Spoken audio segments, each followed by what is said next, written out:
you want me to start sharing or just wait? You can start sharing. Okay.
Of course, we picked a very nice evening to be stuck inside doing a Zoom.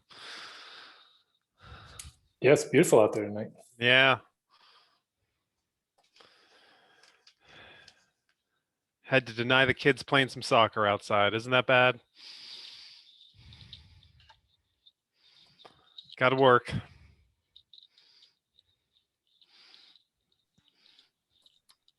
It would kind of be obvious if you weren't here. Would it? No, you guys wouldn't miss me. You sell yourself short. Oh, please. But thank you. Well, someday this this group will get a break. Some month. We might be nice and give you a month off.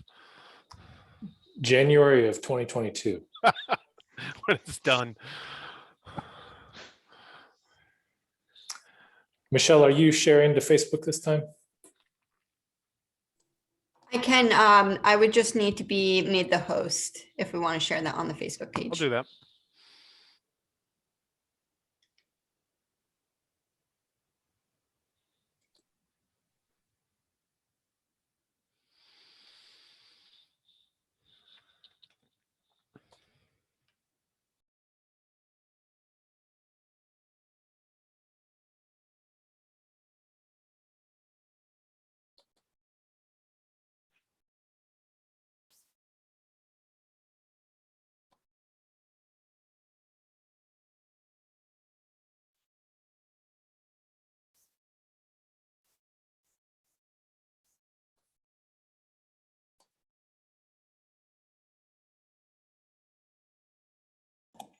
Good evening. Andrew. Evening, Andrew and Alex. Alex.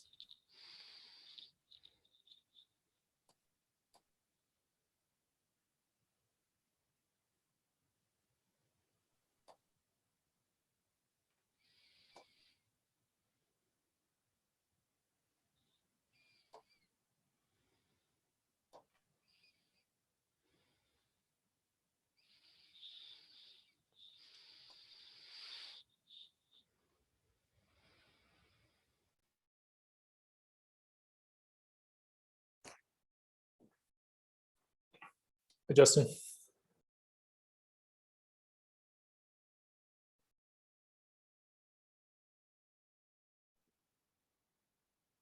How's everybody doing? Pretty okay. Thanks for joining on this fine evening. Pretty okay. I like that. Fair to excellent.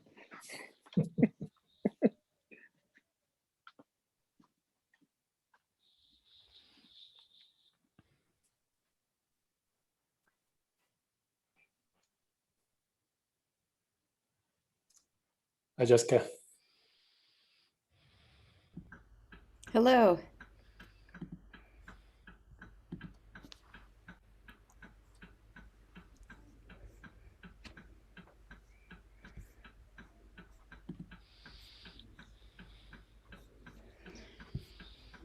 If you guys want to make me a co-host, I can help with any tech stuff if that's helpful. Sure, more the merrier. And then just to warn everybody, I'm going to be mostly off camera and audio tonight because I'm at my parents' house where there are all sorts of loud clocks and things. Is I don't that know what if we you hear? I can hear Yeah, it. that's one of them. So it was nice talking to you. Time's ticking. That's a little eerie. Yeah. I'm Yeah, I can't imagine how loud it must be for you if the It is computer's quite picking it loud. up. To be honest, I'm trying to figure out how I'm going to sleep tonight. Yeah. But shh. Oh,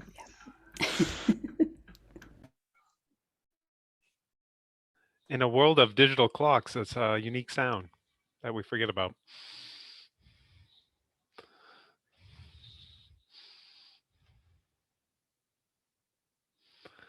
All right, how many? We have 1, 2, 3, 4, 5, 6, 6 of you. We'll wait a couple more minutes. 6 committee members. I've been traveling all day, so I'm I'm not up to date on emails, but I did get a text from Josh earlier this afternoon that he'll be a little bit late. And Margaret won't be joining us, maybe later.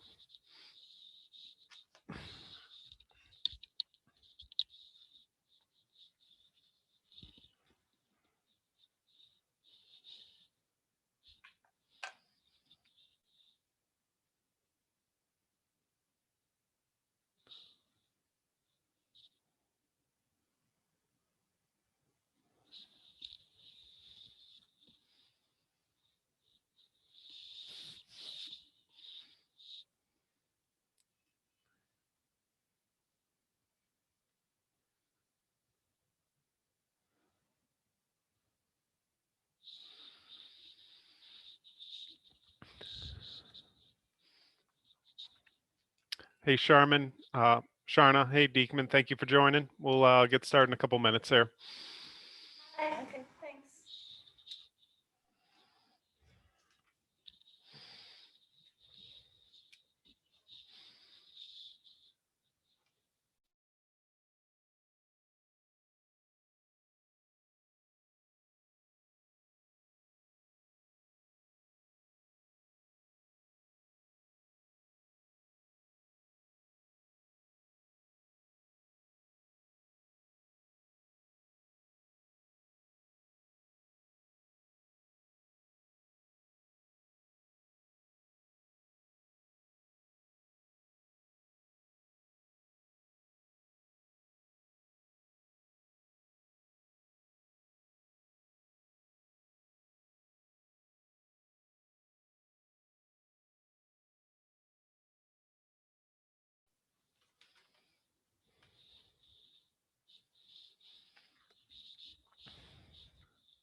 All right, let's get started. And members also, I believe, so we have Margaret won't be joining us. Josh Donati will be late.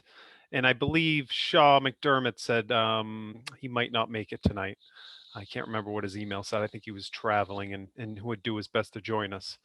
But we'll get started 7:05. So thank you again. I think I already said this and I always say this. Thank you again for your commitment. Number 16, that says a lot. 16 meetings in a row. And again, thank you for your tireless commitment. Keeping this project going. And you know, we got some tonight's kind of a revisit to some of the and capstones of some of the great things we've done, but also where are we going. And I think we need your direction from the committee members tonight. And also, I think to dig in a little bit and help us out with some outreach. I think we've done a great job at outreach, but we could do a lot more. And there's much more of the town that we haven't let know about this plan. And we really need your help to do that. And we'll talk about that later in the evening. And members of the community, thank you for joining us tonight. So tonight we're doing a webinar format. I know we're used to doing a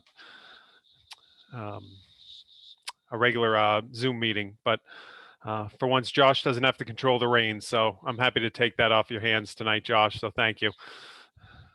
And so just the protocols, of course, we're being recorded, and most importantly, we're on Facebook. And might I say, this is live on probably the most popular planning and zoning page in Massachusetts. That would be the Dedham Planning Department. And thank you, Michelle, for making us very popular. And thanks to all of you that hopefully share us and friend us. But anyways, just a little plug. And of course, mute your audio. If you want to talk, please try to raise your hand. Committee members, raise your hand, and then public, we will have a public comment session at the end. And I mean, if something arises and folks from the community want to join in and you have an important question you think that'll add to the continuity, please, we're all in this together. So we're happy to hear from you too. Next slide, Josh. And of course, our steering committee. Thank you, Josh. And I just want to reiterate our committee values and expectations. We talked about these a lot at our last meeting. Again, open-mindedness, respect, addressing conflict as it arises, being organized, transparent, goal-minded, and respecting history without fearing change. And you as committee members put this together, and this was at the start of the process. So just a quick reminder of our great principles, values, and expectations that we've put forth, and we will continue to employ. And so before I hand it off to Josh, I believe we've shared a presentation with you that was draft, and of course tonight is we fleshed out some of the details in there. But in the end, the main topics are talking about inclusive outreach and engagement, reviewing the open house. If you can remember that, that was quite from January, or actually December to March, we had 3 open houses, if you can remember. And thank you all for your tireless efforts to get people out. And we're going to talk about that. What was a success, what needs further work, and everything in between. In the end, that's going to lead to refining the goals of this project, and that came out of those open houses. And then we'll talk about some important next steps, take some public comment if necessary, and of course adjourn for the next month. And with that, I'm going to hand it to our consultant for this master plan process by Metropolitan Area Planning Council, Josh Fiala, who's the project manager. Thank you, Josh. Thank you, Jeremy. Good evening, everyone. Good to see you all again in our Zoom boxes. So we have a packed presentation this evening, so I'll try to kind of zip through it and allow some opportunities for us to reflect on things as well. But first, I just wanted to give sort of a kudos and congratulations to everyone involved, including the committee members, and just kind of talk about some of the things that we've accomplished through, in addition to those 16 committee meetings, there's been a lot going on. The community visioning workshop, if you can recall, a year ago in April of 2020, we had 300 or more participants in that session, which was a great kickoff. We had the 2 community surveys, which attracted tremendous responses from the community, 1,100 and 700 participants respectively for those 2. We then had the 3 community open houses that Jeremy just described, our most recent efforts from December to March. And we had across those 3 sessions over 700 participants, over 300 participants, looking at the wrong number, 300 participants, which is fantastic for those 3 sessions. We also had, because we've been in this virtual COVID format, we had a townwide poster and lawn sign promotion campaign that you'll all recall, to have a little bit of a physical presence to this process. And we've established and presented and have discussed with you all and publicly goals for all the topics of the master plan, which I think is a huge accomplishment. So we've really got a lot set down now in terms of a foundation for where this plan is headed. And we can refine and build upon that foundation. So that's excellent. We have done some focus group meetings and individual interviews, and that's really a focus of our outreach efforts that we'll get into in more detail in a second. And that's been focused on community youth and underrepresented populations. So overall, this isn't an exact science, but I tried to account for participants that we can identify as unique participants from one meeting to the next, or from one survey to the next. And so it's not just a simple addition of those numbers I shared previously, but a little bit less than that. And it looks like we've had about 2,400 unique participants across the process so far, which is a good number, but we want to continue to build that as we keep going and attract and draw new participants as we go, while continuing to engage those who have already been with us. So, oh, sorry, I was reading, I need to read my numbers better. 1,700 is the unique participants, 24, did I do that right? Sorry, I don't know if, I'm not keeping track of my numbers, but you can see them on the screen. So I think they're impressive and laudable. That's the 1,700 unique participants is about 17% of Dedham's households. And I think the households is probably the best number to do that comparison for, because we've effectively been reaching people through their IP addresses, which are a household. And oftentimes we'll see in the Zoom screen, as we saw in many of the breakout sessions in the community open houses, there'll be more than one person present. So this is really counting the household. And I think that's the way to do it. So 17% of the households, which is I think a reasonable figure, but we want to, again, keep growing those numbers. So to build off of the conversation we had, which was a really informative and engaging discussion with the committee at our last meeting, we wanted to sort of bridge to this next meeting and talk about what's come out of that and where we're Are we eating out here? work. So the inclusive outreach and engagement is really the continuation of that conversation. And the work that Carolina and Michelle have been leading is focused at this point on individual and small group engagement. And we think that's the best way to create safe and inclusive conversations for some of those underrepresented populations that we have identified through our those who have not shown up in the larger format meetings to date. So they've gone through an extensive process of identifying organizations and individuals, kind of a growing list where each interview results in a few more names or organizations added to that list. And it's sort of a recursive process where they keep expanding and populating that and revisiting interviews, et cetera. I think that's going well. It's well underway. And those individual interviews, as those happen, we're looking for ways to assemble either additional small group interviews or just use the information gathered in those individual interviews.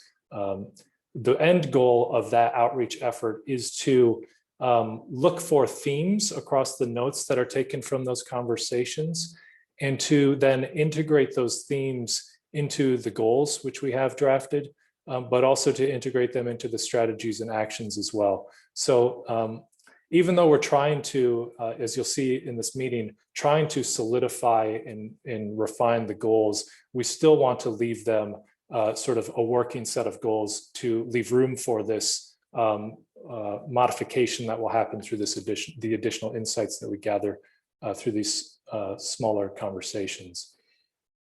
So to be very specific about it, the populations we're reaching out to include churches and organizations which we believe are helping us to reach Black populations in the community, Latinx populations in the community. We're circling back with connections to the youth populations of the community, those who do not speak English as a first language, and those who are of lesser economic means. I think those are the main categories that we're trying to reach through this, what we're using as an umbrella term, underrepresented populations.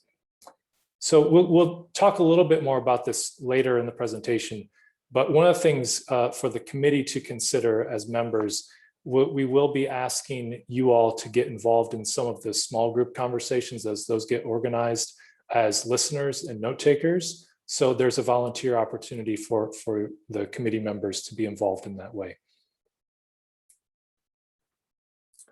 And in addition to that work, Carolina specifically has been also trying to grow the outreach working group membership and to diversify that membership as well, so that's a better direct conduit to the populations that we're trying to reach more directly. So she has a call out. She's doing some modifications on the designingdedham2030.org website. Alex, I think you've prepared a video about the outreach working group, and that will be put up onto the website soon. And so a lot of effort in terms of the outreach working group committee, because their work has really been fundamental to getting the word out to all these, the entire population of the community, and will continue to be important as we press along.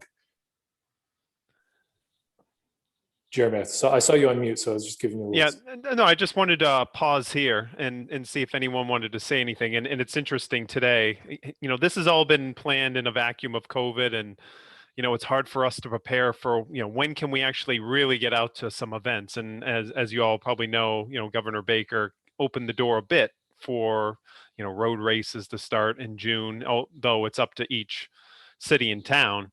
But it sounds like we see some events that might be coming up in the future, and probably starting in the summer and into the fall. So I guess, you know, and it's all subject to change, of course. So and every week's different as we plan for this COVID. But I think as we move forward, to help us understand, and if you hear about events that might be happening, obviously we want to be safe and socially distance, and but, you know, that's the one thing we've been missing is, you know, social events. Those are the great vectors, a good vector where we can obviously promote an event where there's, you know, hopefully a safe environment to promote what we've been doing and showcase. As you saw, all those numbers we've, and the reason we put that out there was to not forget that we've actually accomplished quite a bit. We still have a lot to do, but let's not forget that we've done a lot already.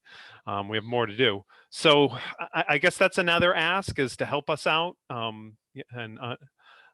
you know, I'm not as tuned to your stakeholders in the Dedham community as you are. So please keep us posted. And again, I see Andrew, happy to help, was happy to join us. And I like to go back to your role as committee members. We definitely lean on you to help us on this. And, you know, a lot of these groups that we've identified, and Michelle has been actually one of the champions of this, are, you know, groups that we don't have that stakeholder connection. And those are hard relationships sometimes to cultivate, let alone in the COVID pandemic. But, you know, we're not using that as an excuse. And Michelle has been working tirelessly to communicate and set up those interviews. So again, you see Carolina's email on here. You know how to get a hold of us. You can contact myself, Michelle, preferably, if you'd like to get involved with some of these small group discussions and hear, you know, from some of these underrepresented stakeholder groups. And I don't know if anyone wants to say anything. I just figured we'd pause, and if anyone has anything to share, or if not, we can keep moving.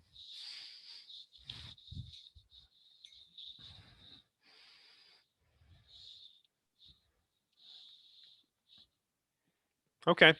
Oh, Sorry. So the small group discussions, is that going to start even in this Zoom platform, or are you thinking to hold off until sort of more in-person things can happen? Or does that depend on what group and comfort level? No, we're trying to assemble those sort of organically, but as soon as they need to happen. As soon as we see that there's a small group that we can assemble, we will gather them and hold that meeting. So I don't think we're waiting around for in person. We want to gather, continue to gather as much insights as we can, as soon as we can. So, and the other thing I would say too, in addition to sort of Jeremy's ask to the committee, if you have individuals that you think would be great for us to connect with and interview, please pass those along. Or if you have individuals who you think would be a good fit for the outreach working group, please pass those along. And you can send those to myself or Carolina or any of the project team, really. And I know we've asked this before, but we're getting to the critical time where we're actually, you know, we're going to be preparing a draft as we get into the fall. And, you know, we need to continue to make sure we have a larger stakeholder group that we've outreached. You know, we have a good, as you saw the numbers, we've got to 17% of households, or roughly, I can't, the percentage of Dedham's what, 26,000. So we're getting there. And, but 25%, 30%, 40% of households, that would be great. And I think we could all feel very respectable at the end of this master plan, the more people that we've outreached, and hopefully, you know, agree with what we're doing. So we need, you know, we need more help, and obviously networks to make that happen. Yeah, and I would I would add too that it's important. I think I've mentioned it, but it's important for the content as well. It's not as we discussed in the last meeting. It's one thing for us to create goals and strategies for sort of improving equity in the town, but it's another thing to actually have those goals and strategies come from the groups that we're trying to create equity for. So what we're hoping is that these discussions will modify the recommendations in such a way that they're much more relevant and useful.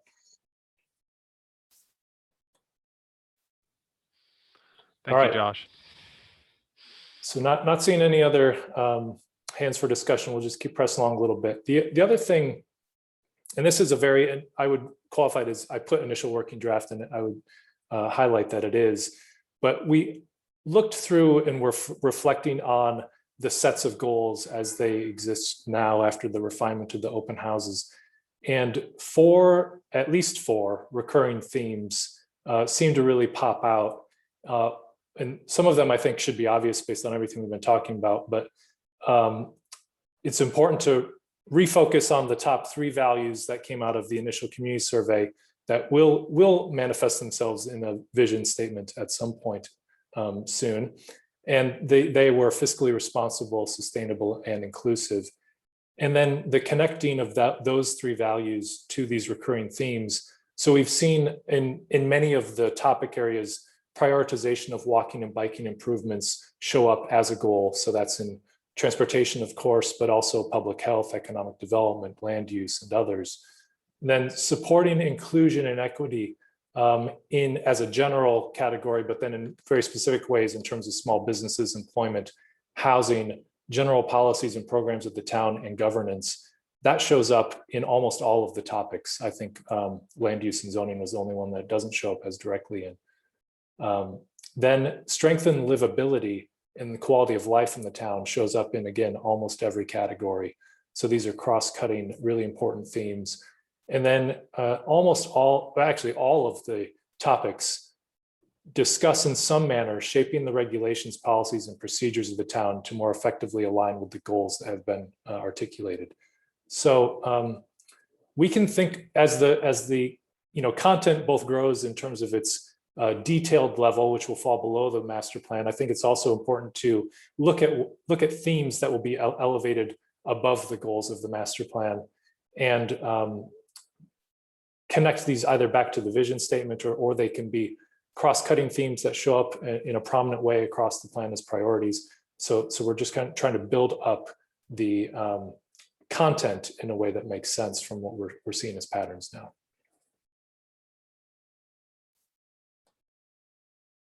All right. Any thoughts on that before we get into shifting gears a little bit to open houses?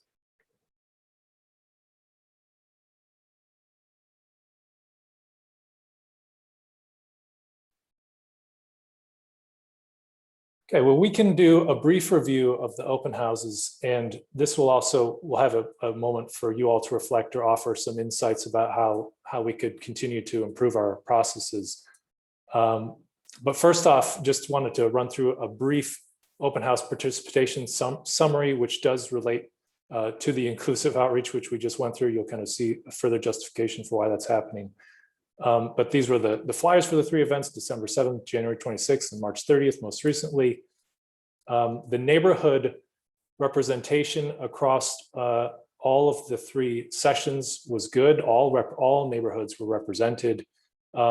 You can see in orange, the percentage of population within each neighborhood relative to the total population of Dedham. So you're seeing how the percentages break down in the meeting compared to those overall averages of the town. So you see, some neighborhoods are getting very close to that representation mark. Some are a little bit overrepresented. Some are a little underrepresented.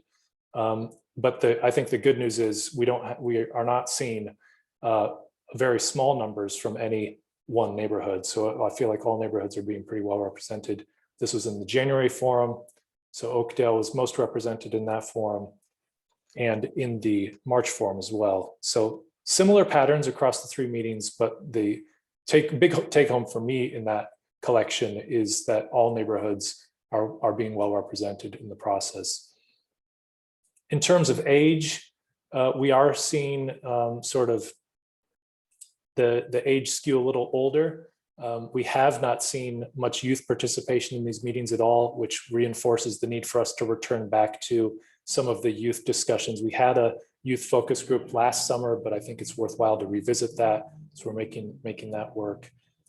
And you can see the similar percentages in the January session. 50 to 64 is sort of the leading age for all 3 sessions. We did get a member of the 0 to 18-year-old category for the March session. And actually a few more 19 to 34-year-olds in that session as well. Gender, most meetings did skew a little bit female over male. You can see those representations there across the 3 meetings. Josh, And then oh, sure. Yes. I'm curious, from your work with other communities, do you find that same gender split? Because it does seem like in Dedham we see women coming to these kinds of meetings more often than men. And I don't know if that's just typical of kind of community engagement. I don't know if that's because we're doing this via Zoom, and in the past, many women have actually not been able to come to a lot of these meetings. So we're seeing more women now because they can come via Zoom. Like, I'm just kind of curious about how that trends both in terms of other communities and also maybe just other time periods. Yeah, that's a good question. I don't think I have very strong data to back up what I'm going to say, but I think anecdotally, considering the audiences that we usually see at meetings, I would say they're typically either more even or more male dominated. Maybe not dominated isn't the right word, male biased, perhaps is a better phrase. So I think maybe this is a little different than the norm of what we might see across other communities, but I don't have a good benchmark to compare that to. I can see if maybe someone in our community engagement group has some benchmarks for that, but yeah, I think it's in these, at least in these meetings, has been pretty consistently more female biased. Thanks.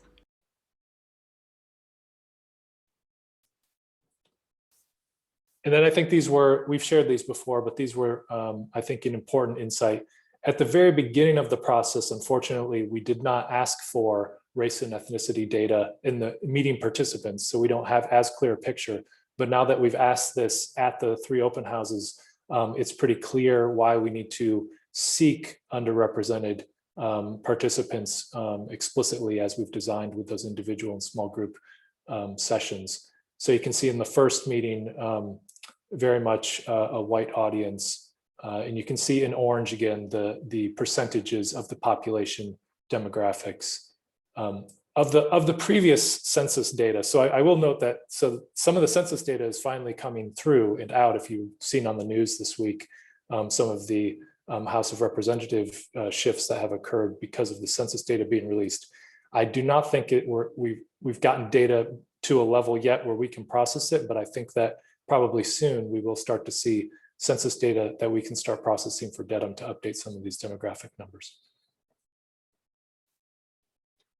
And then in the second meeting, it was pretty similar in terms of the percentages and the racial representation, and a little bit of sort of improvement in the final meeting, perhaps because just in terms of raw numbers, the white population was actually smaller in the final of the 3 open houses, which maybe gave a little more, percentage-wise, a little more growth for the other demographics.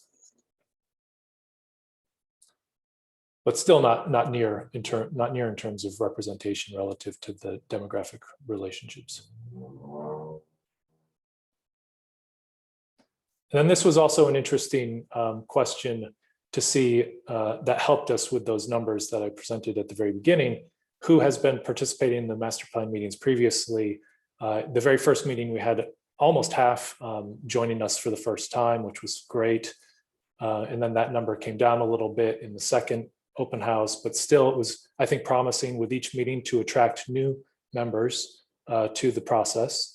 And then in the last meeting, similarly, a little bit downward trend, which you would expect as people have participated in earlier of the 3 series, but still attracting some new faces at the last one. So let's just pause here and see if there are reflections. I know that many of you participated in the open houses. If you have things that we should repeat, things that we should not repeat, etc. Will, and Andrew, thank you for your points as always. And yeah, I mean, as you noted, we're doing night meetings, and that, excludes probably people that work nights, whether it's working in restaurants or the many jobs that occur at night. And yeah.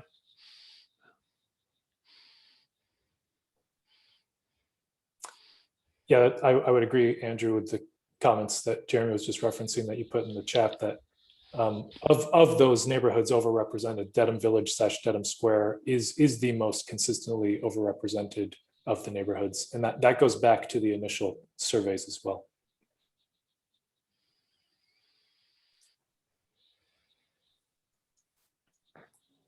Any thoughts or reflections on this last 3 meeting series?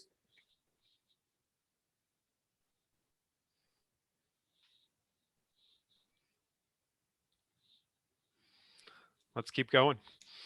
All right.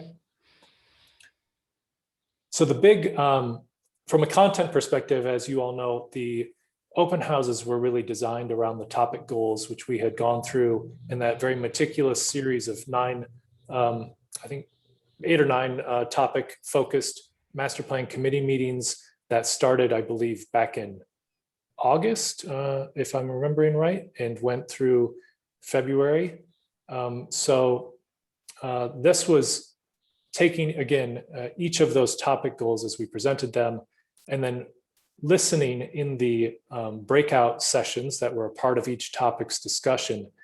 What we did was collect all of the notes from those sessions. Thank you all for contributing notes to those and facilitating those.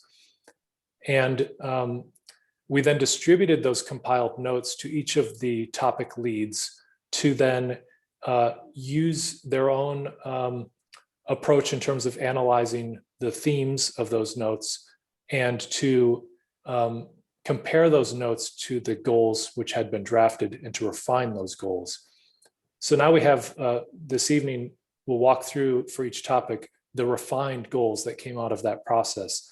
And what we're hoping, if you recall, in each topic, we asked an exit poll question after the draft goals were initially presented in the open houses, and effectively just said, is this set of draft goals right for this topic of the master plan, and from your perspective?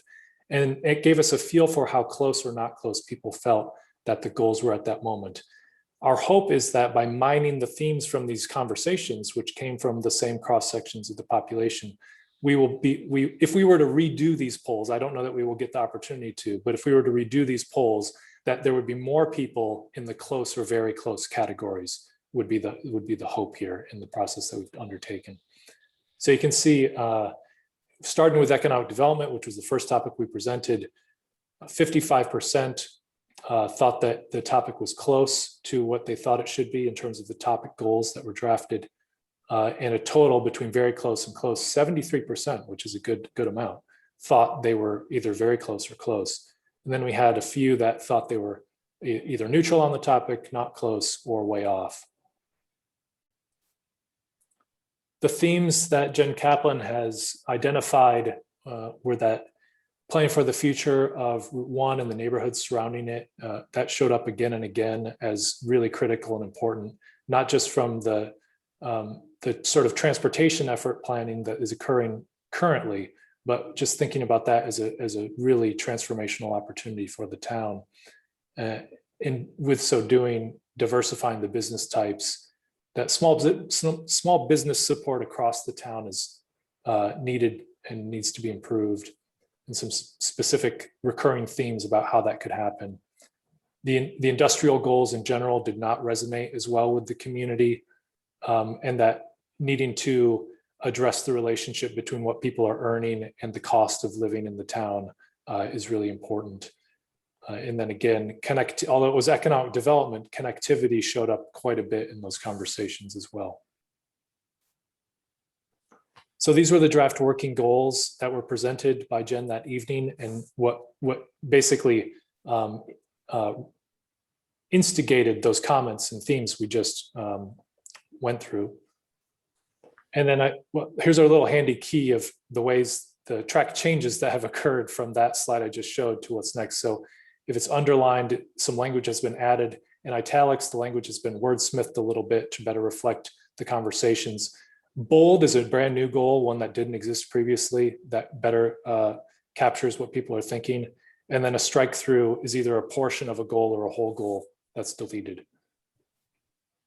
So in this case, with the economic development goals, we see in general, a lot of clarification that has happened and a little more detail added based upon what people really thought and wanted to see. And then a rewording of number 4.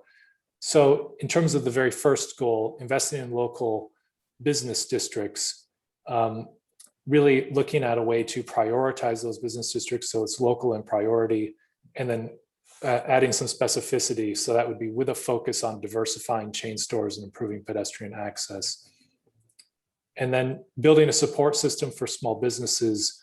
And then again, some additional specificity that focuses on improving current systems and builds additional capacity through formal organizations like a Chamber of Commerce or business improvement districts. Then people who live in Dedham people who work in Dedham can live in Dedham. That was the phrasing of the previous goal. Then adding some clarification through the community investing in affordable housing and attracting higher paying and growing industries. And then the fourth goal, which was about industrial land uses, has been wordsmithed to better hopefully capture where the community wanted to see it sort of migrate to. And that's to state it as strategize industrial land use to make sure any growth is in line with the community's vision. And then the last one is one of those cross-cutting themes about enhancing pedestrian and bicycle connections to Route 1 specifically, and to plan for the future development of that corridor. So I guess maybe just as a procedure, we have 8 of these to go through. So the next ones I'll probably go through a little quicker now that you see the sort of format, the slide pattern repeats itself. But I would like to pause here and just see if there's any reflection on those types of changes or the economic development discussion in general. Sarah asked a question in the chat whether diversifying chain stores, does that mean creating an environment for more independently owned businesses? That would be maybe a more positive and perhaps more direct way to phrase that, yes. Yeah, I think it would be important to sort of have discussion around the goals. I mean, I feel like that's probably the most valuable use of our time, unless. Deekman, your audio's going in and out a little bit. Oh, my audio. Okay, sorry. Can you hear me now? Well, ish. Okay. Sorry. I do feel like it would be important to have discussion around each of the proposed goals as a valuable use of our time as a committee. But I did have a question about on these ones about, well, 2 questions. One is the word priority business district. Is that defined anywhere, or what exactly does that mean? And then the other is this, I mean, about industrial land being in line with the community vision. It does sort of imply that we're trying to sort of, that it's unfavorable and we're trying to eliminate it, which, you know, I think it's a valuable component of our sort of mix and diversity. So I don't know, maybe we can revise the language to make it seem a little less negative.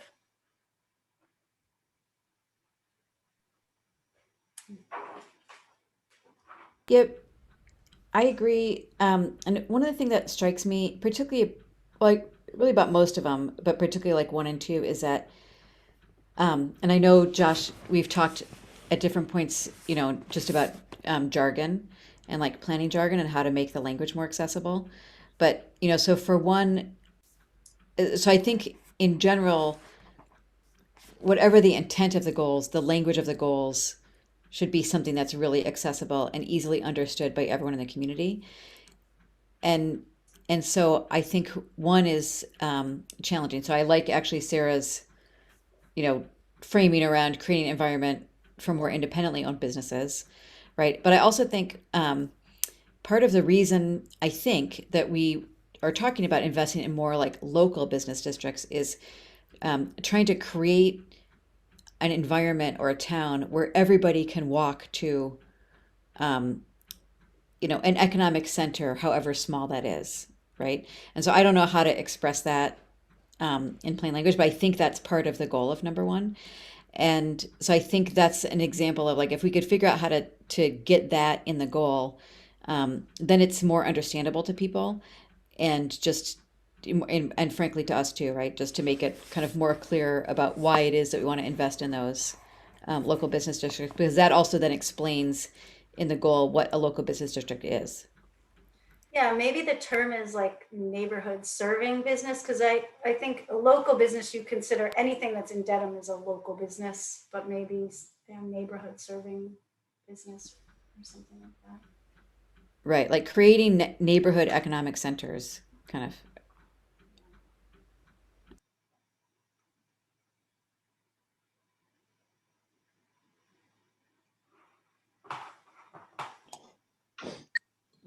Building on that a little bit, I was wondering, number 5, the connections to Route 1, is it just to Route 1 or is it across Route 1 as well?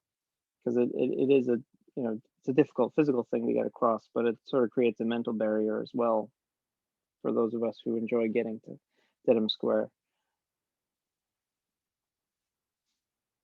I would add not only across but along, not just to, but from place to place along it.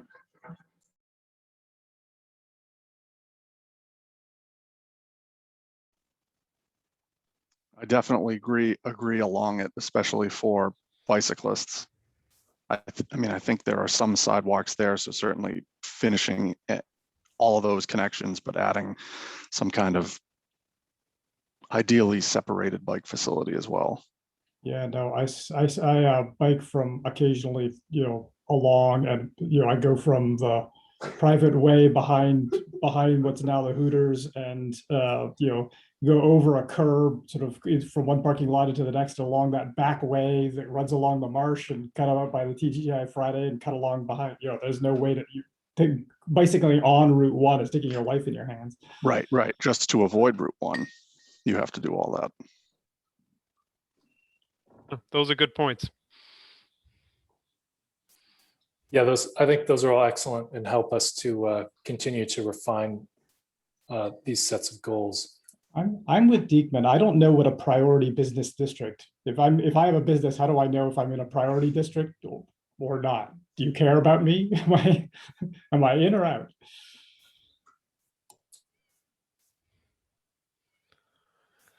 Wasn't there a map in one of the presentations that sort of identified these sort of little zones that were neighborhood centric? I remember we talked about this at one point.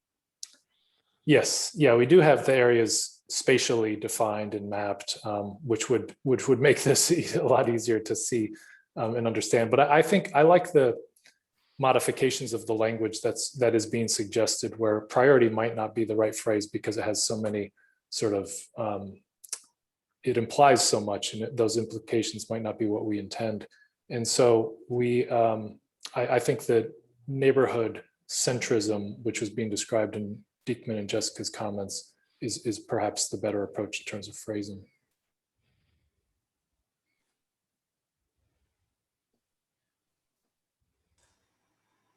And I did. Sorry, I guess I'm just worried about number 4, like sort of being used as a way to push sort of the industrial types of land use that is used sort of as incubators and, manufacturing and distribution centers, which I think are valuable for Dedham and that valuable for people who, live and work in Dedham in ways that, at these community meetings, people may complain about, but really do serve a good purpose. So I guess I'm just worried about how we want to portray our goals related to industrial land. If we're going to have one, we should maybe refine it. And I'll be frank, truthfully, Dedham doesn't have a whole lot of industrial land, but you should recognize that they do pay a commercial tax rate, which is significantly more than the residential tax base.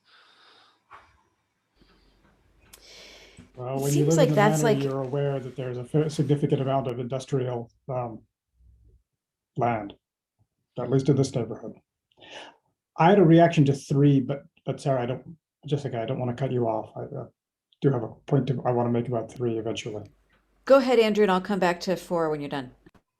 Okay, I'm thinking about the word investing there, because investing for many people has a purely financial connotation, and I thought we were reaching for something broader, maybe something like promoting, because it's not only about financial investment, though that might be part of it, but also about the zoning and the permitting and the everything else. So I just wonder whether investing isn't too narrow a term for what I think we had in mind. I think you're using investing intending to use investing in the broader sense, making a commitment that's more than financial, but I worry it might be read as really just saying, yes, we're going to buy a bunch of, we're going to invest in the Dedham Housing Authority, which may be part of the answer. But I think if people think that's all you're doing, they may have a reaction you don't come for. Is it better to Particularly be? in light, Oh, sorry, Andrew. particularly in light of the repeated concern with financial responsibility. To be more general, saying, producing or increasing Yeah, the increasing, amount. promoting. Yeah, promoting, It- increasing the amount yeah. as opposed to community investing. I can see where you're going. Sorry. Thank you. Okay. Jessica? Yeah, I think encouraging, to Andrew's point, like encouraging affordable housing and Yeah, that'd be a good higher one. paying, that could be a possible word. I think that's a good point. So, number 4, Deekman, I appreciate you bringing this up, because I think at first I hadn't even really looked at it, and now it's sticking with me. I feel like almost that's a part of a larger goal, and so it seems like a larger goal should be making sure that we are encouraging like a mix of different economic uses, so that we're prepared. It's like we don't want to be like, right now we're heavy into retail, right? Like that's a lot of what we have is Legacy and Route 1. And what we're seeing, particularly with Route 1, is that as retail changes between pandemics and online shopping, that could make us vulnerable. And so it seems like the broadest goal is that we want to make sure we have a mix, so that we're, it's like our portfolio, right, is protected against future changes. And so then one component of that is to make sure that we do have industrial use, right? And that we're thinking about industrial use and industrial growth in a way that is consistent with what the town wants to see. So I don't know if that's too off base of where we were, but it just seems like it just all of a sudden seemed like we actually just thinking about industrial without thinking about the relationship to all of the other uses could in the end come back to bite us. And I think I always go back to our all I can think of as the initials, because we don't actually use it: research, development, and office, maybe. Right, which we went in big 20 years ago, like RDO is all the next big thing, and now we're stuck with a bunch of, we've had to rezone it, and it has not actually attracted the kind of use that we wanted to see, because we didn't bet right.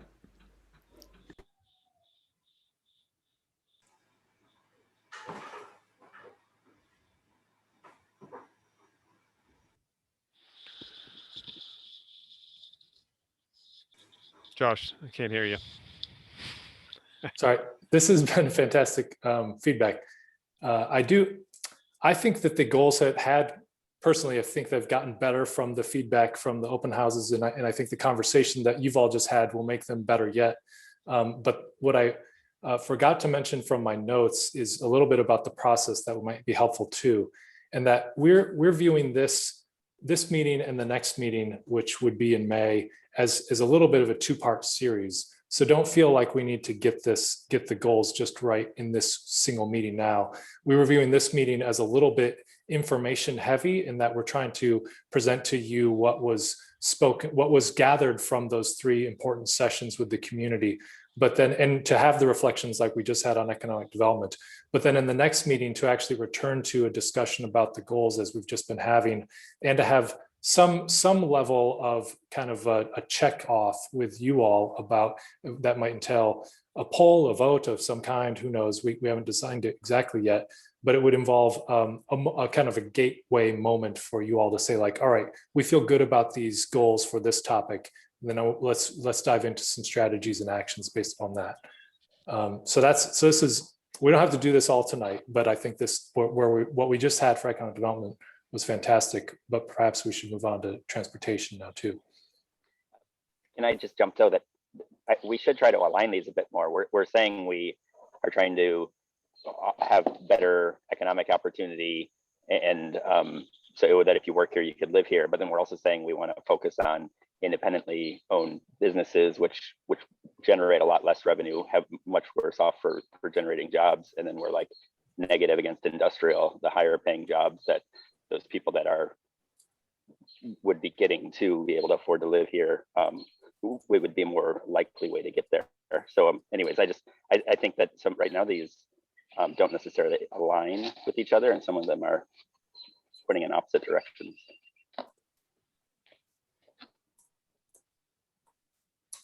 That's a good point.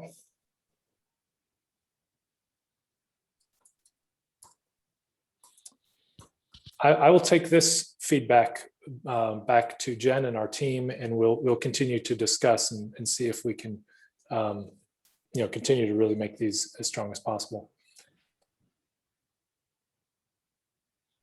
Looking at shifting gears to transportation, again, 73% of the participants were in that cross section of very close and close in terms of how they felt about the goals. This was again a pretty I think high scoring topic in terms of where people thought it was, and then some in neutral, not close, and way off. In general, the themes across this topic were that the existing transit is really challenging to use and at times unsafe and uncomfortable. Just kind of accessing it is challenging. That repurposing car space in general, parking, lane widths, et cetera, could be refined, and that that repurposing should be a priority to presumably give more space to other uses like like bikes and people, less to cars. And that infrastructure to enable residents to walk and bike and move around safely is a top concern. We heard that again, especially for kids to and from school, seniors and those with disabilities. Connecting transportation with environmental sustainability was important, and viewing those as a more green way of travel. Increasing transit frequency and reliability, and then communicating with Dedham residents about projects and aligning projects to represent and respond to the demographics of the town should be prioritized. And then also a fair amount of discussion around future technology, so electric vehicles, autonomous vehicles, and planning for those futures. This was the set of goals as they did previously exist to spark that conversation. Again, using the same key for track changes. And our team here, in this case, didn't do as much, I guess, addition, but they did do a little more wordsmithing. So if you can tell, items 1 through 3 are all in italics. So those have been wordsmithed a little bit to prioritize. So for number 1, well, I'll go back to in a second. And then for number 4, we've added some specificity about other potential future technologies. And then item number 5, or goal number 5, is brand new. And that's thinking about a way to move from sort of planning to doing, and to prioritize pilot and temporary quick build projects to test new ideas and involve the public in project evaluation for transportation related items. So, and then the 6th item has also been wordsmithed. So the first goal is really about prioritizing walking and biking infrastructure. We've heard that is a top priority here, and we've heard that throughout. all of them, and Travis and Mara have added some specifics to that prioritization. Repurposing excess parking and street space to create more vibrant, people-centered, flexible spaces. They added some language there to make this a little more understandable, I think, from where the goal was previously.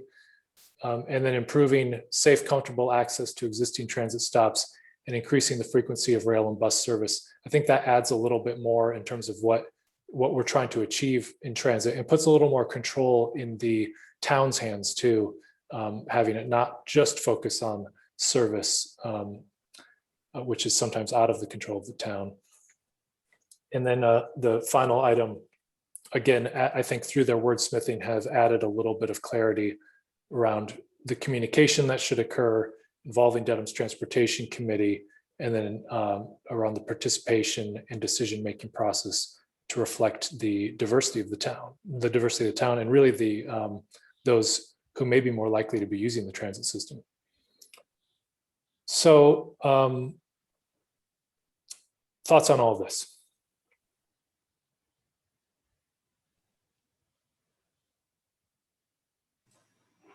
I have thoughts.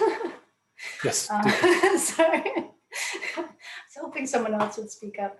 I think just a couple of points, just mostly because it's my world. I was thinking that for the first one, for the first goal, you lump safety in with the prioritizing biking and walking. I wonder if safety should be just its own goal in general, sort of pulling that out.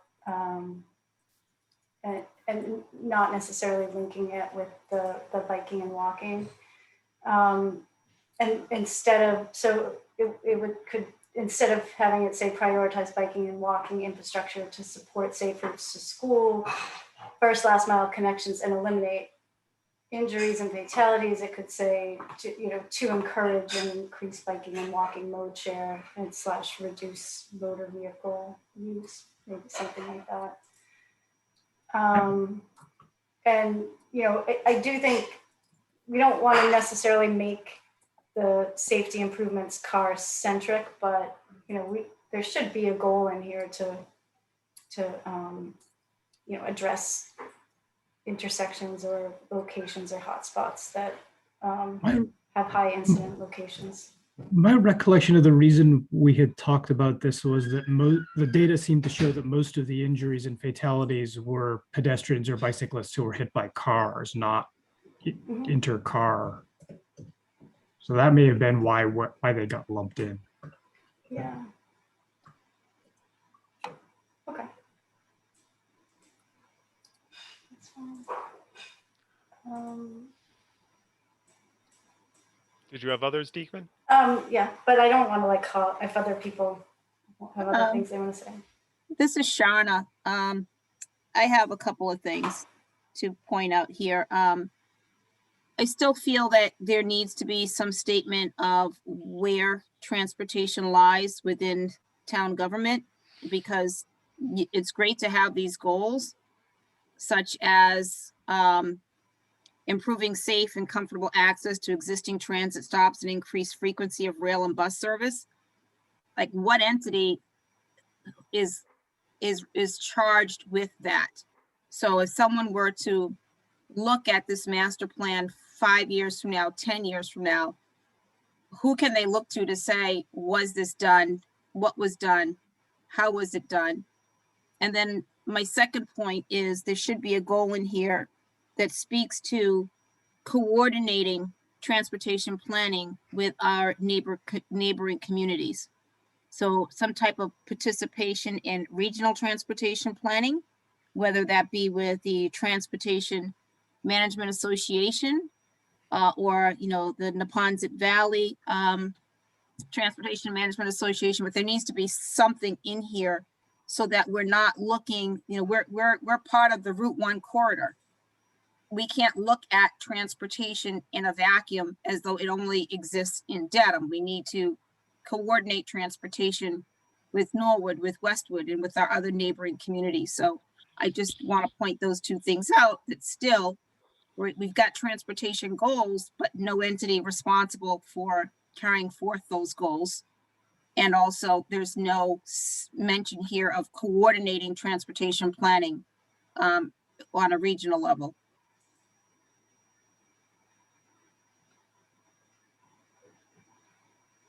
And that's all I have.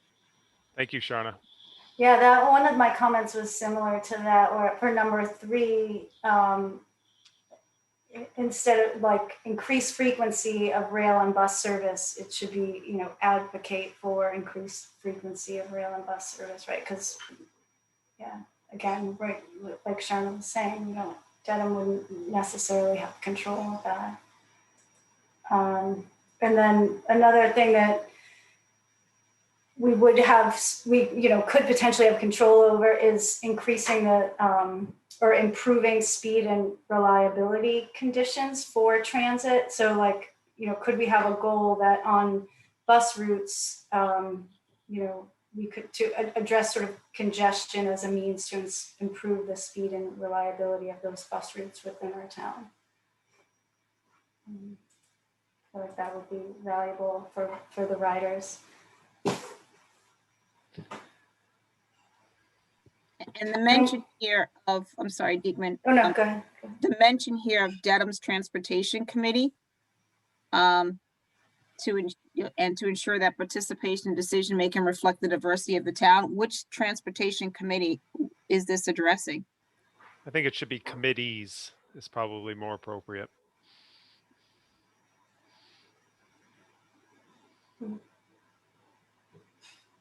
And then, we can have some action items under that speak to the specific groups and how do we involve them. What are the specific action items? I think would be the next step. Yeah, and I did hear in the community meetings and working groups, similar to what's sort of reported, that everybody wants safer and better biking and walking. But I also heard lots of complaints about congested intersections and, bottlenecks. And we don't talk about that in any of the goals. And, I know that it's sort of a double-edged sword, sometimes improving their bottlenecks make it worse for biking and walking. But we could, somehow find a way to thread the needle to address some of those congestion issues and maybe community maybe. Yeah, I agree with Diekman on that one as well. Yeah, and I noticed that too, and I just think it is because traffic congestion is talked about so much. I think we really need to address it, and so it could be that we talk about, we can make the link for people around how, making it safe to walk and bike, making public transit more reliable, more accessible, more frequent, also helps to deal with congestion. Like I think that's actually, I think wherever we can be in our goals, helping to the public to make connections between these ideas, because some of them are counterintuitive, right? People don't think about it that. So I think that actually helps people understand it better. But I think we definitely need to have something around congestion. And I know, Josh, for so long, I've always wanted to get to tactics, and now I'm like trying to go bigger picture goals, like jump up a level. But like when I think about number 1, and again, part of this is to get away from jargony stuff. Like it seems like the goal for number 1 is we want to make Dedham safe, so you could walk or bike anywhere in Dedham and be safe to do so. Like that to me is the goal. And then, maybe these are sub goals or strategies or whatever. And so one of those is thinking about supporting safe routes to school, last mile connections, eliminating risk of traffic related injuries and fatalities. But it just seems like the overarching goal is that, like, I would love to say Dedham is a place where you could walk or bike anywhere you want to, right? And I don't think we can say that right now. So I think it's a really, I think it's a goal we've certainly been hearing about. But on that one, I feel like I would zoom back one level.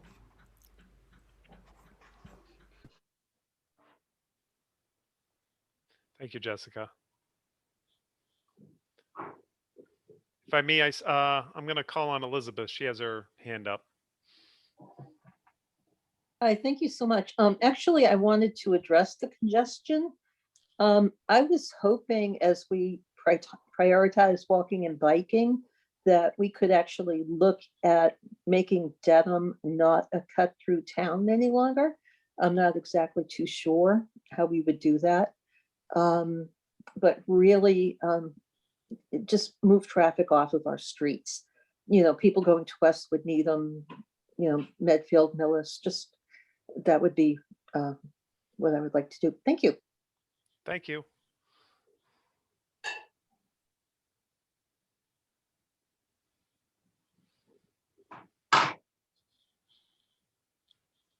Any other members?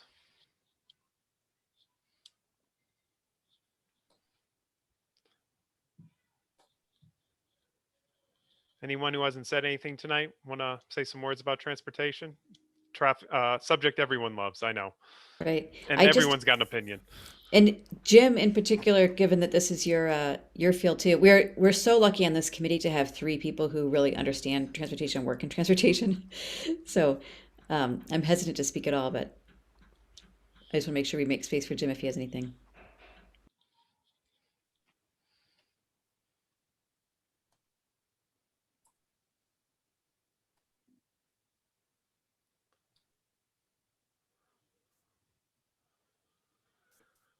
Okay, well, maybe we'll keep moving along, and then we can always. Oh yeah, sorry, that's Yes. forget. Sorry, I thought about something, but I think maybe it's more related to the housing. So. I do agree with what I think, Jessica, you mentioned too, that maybe what we might be starting to see a little bit is that we're really at the stage where we need to start populating the strategies that fall underneath these goals to help sort of clarify what the world is that goal represents. And that would help us refine the language a little bit too, which is the next step we'll be going through. But it might help us also to zero in on what the most important phrasing is for the goal, because then you can strip out some of the specifics and get them into the strategies. So that will be the next step, which might help us with this as well. So next, that was the open house from December, which was economic development and transportation. The open house in January had 3 topics, which we realized was a lot. So the first of which was housing. And these overall had a little bit less. They were still, I think, the sets of goals were well received, but they were less well received than the first 2. So just keep that in mind. So between very close and close in housing, it was 65% of the people. So not quite enough to get a town meeting vote. Not that we need to, but just say. And then more showed up within the neutral category, and in some more in the not close category in this case, and then still a small number of way off. So you can read through these too. So I might spend a little bit less time on these slides as we go along, and hopefully you might have a chance to flip through them previously on the draft. But I think support in general for housing production in the town and expanding, especially the housing goals, which point toward more affordable, both capital A affordable and market-based small a affordable housing.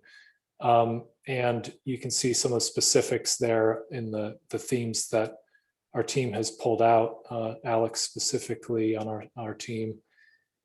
But then also the desire that housing should sort of do some other things too, and that housing should be related with benefits to the community in the way of public realm improvements, open space, harmonizing with the area and surroundings, and that looking at a lot of participants appreciated the information that was brought forward around redlining and the history of discrimination as it relates to housing specifically, and that new housing development has run into community opposition was sort of a recurring theme that people mentioned as well. So these were the 6 goals that sparked that conversation in January. Same key for the changes. And in this case, again, we've for the most part added some clarifying specifics to the goals which Alex had established previously. So support naturally occurring affordable housing, with clarifying that that would be through development, preservation, and conversion of these units to permanently affordable housing. So you're basically building the affordable housing stock and that the protected stock. Support the production and preservation of deed restricted affordable housing, and then clarifying that that would be for a range of income eligible households. A new goal was added to respond to the conversation and themes, which is number 3, promote more equitable development that includes community benefits and supports fair housing and racial equity, responding to the really support for that acknowledgement and discussion in the presentation. Number 4 did not change, so supporting vulnerable households from eviction and foreclosure, and then just adding some clarifying language for 5, 6, and 7. So improving zoning alignment with the existing built environment, public open space, and community goals. And then guiding mixed use development to existing retail centers and areas that would benefit from redevelopment, which in some cases may be one and the same, but it might not be. And then promoting strategic community engagement, specifically to alleviate misconceptions about housing and build support for the actions needed to address local housing needs. So I think that, to my eye, these are an improvement from what they were before, but happy to hear how you all think they could be better.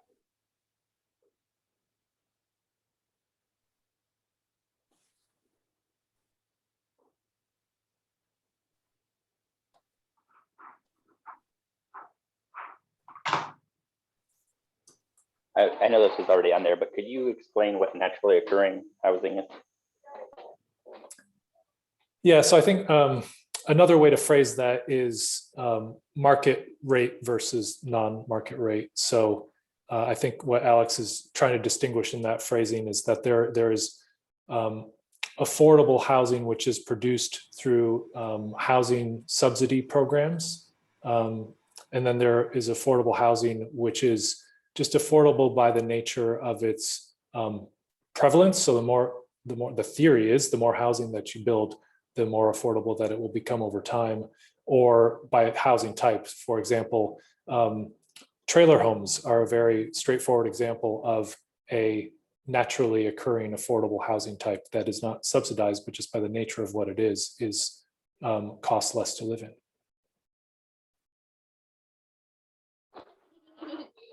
And is anyone here proposing the development of a trailer park? No, but it's an easy example. Right. No, yeah, but I'm not sure it's what. I had a question about 4, actually, and it relates not to the goal itself, which sounds wonderful, but how one actually goes ahead and does this. To Jessica's point, when we get to strategies, I could see getting into some dicey territory one way or the other. Are you talking about your municipal financial assistance for people who get in underwater under their mortgages, or that would achieve the goal, or what other tools are really available to achieve that goal? Maybe I just don't understand housing enough to. Yeah, I think. Yeah, I don't know if I can give you a comprehensive answer to all the things that are available, but there are some state level programs that we could, one of the recommendations might be to connect residents in need to those programs more directly and have sort of a process in place where if there's a resident identified with a need, that there's a responsible party on the town government side of things that would connect them to the appropriate programs and kind of be their liaison. That would be one type example that may not be as heavy-handed as the way you described, Andrew.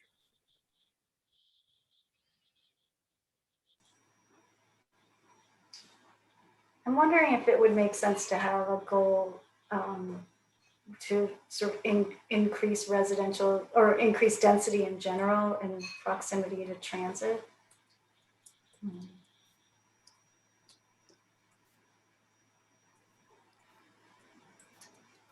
I know there's like a, sort of regional goals to do that. I think there's a couple of areas where we have successfully done that in Dedham, and there's areas where I think it's missed opportunity. And we as a town lose out when we're not seen as implementing policies that would increase ridership. So, Do you think that would come under number 5? As a specific action? yeah, maybe. No, maybe, I don't know. I don't think it would be under 5. Maybe 6 could be expanded. I mean, it's also just to put a exclamation point on Diekman's sentence. We don't just lose out in sense of people's perception of Dedham, but we are losing out on hard cash dollars from the state because we don't prioritize housing. And the new housing choice law that was just passed is going to make that even more stark. So it is, I think it's a really good point. And we lose out on service. We'll never be, Right. Yeah, we lose out on prioritized for service, we lose out on grant dollars. Yeah.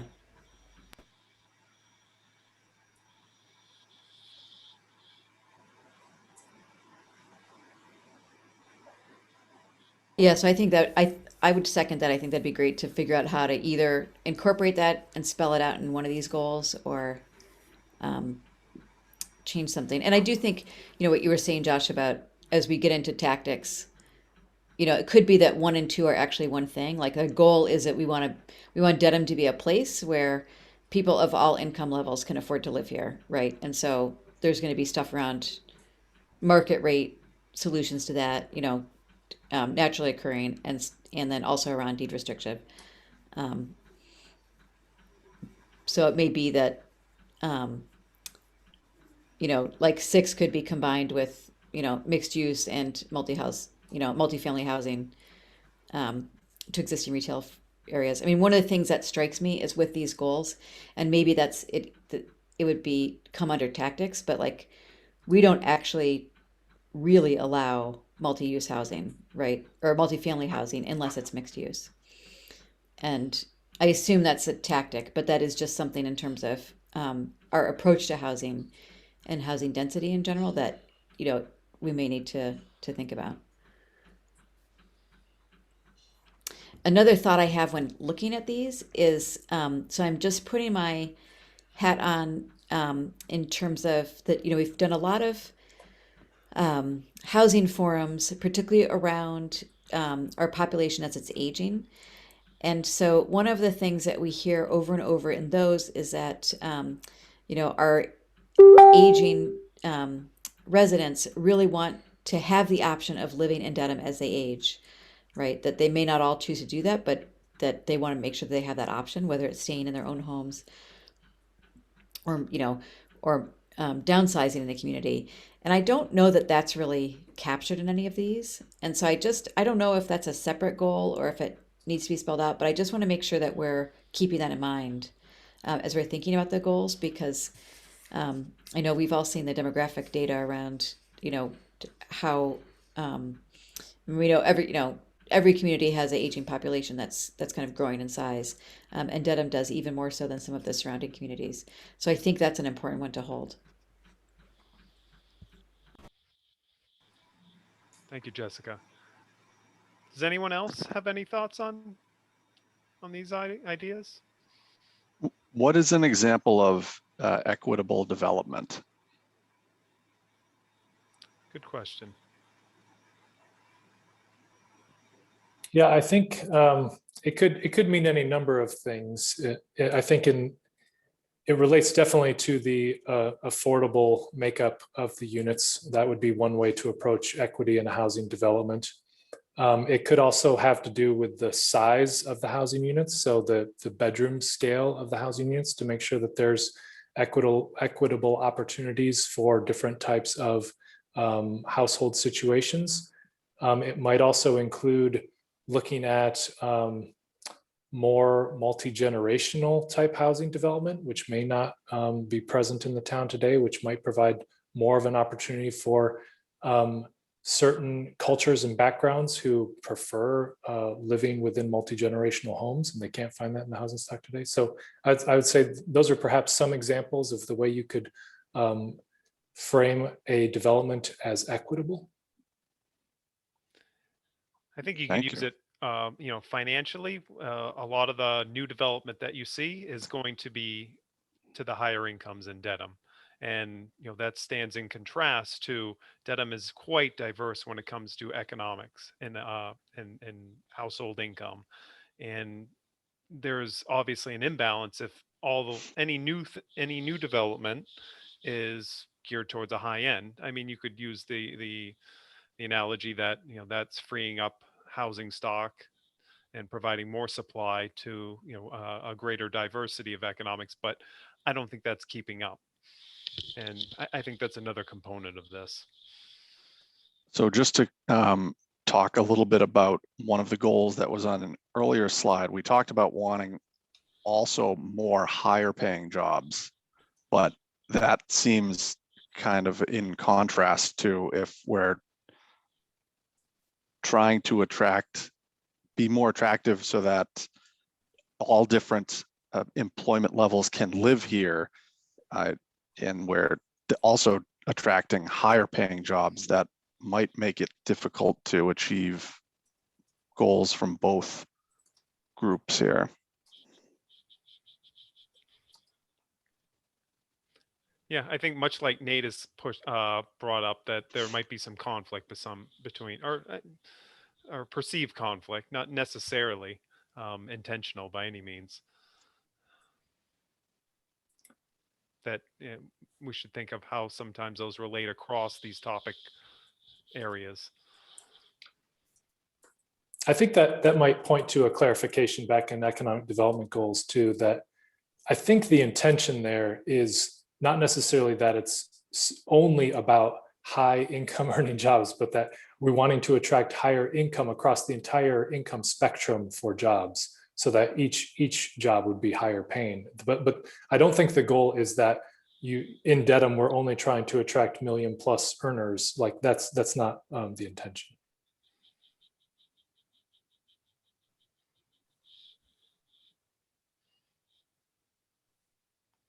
Thank you, Jim. Anyone else?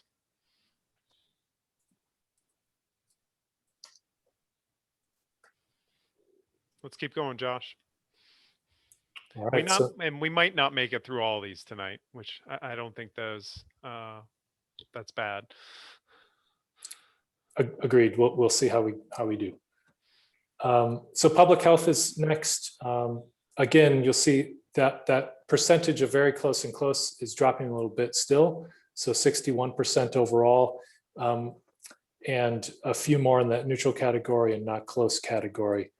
And on reflecting, sort of, I think the themes pointed to why that might have been a little bit, that there was just a little bit less understanding of what some of the public health language meant or was intending to mean, and that we need to clarify some of the terms.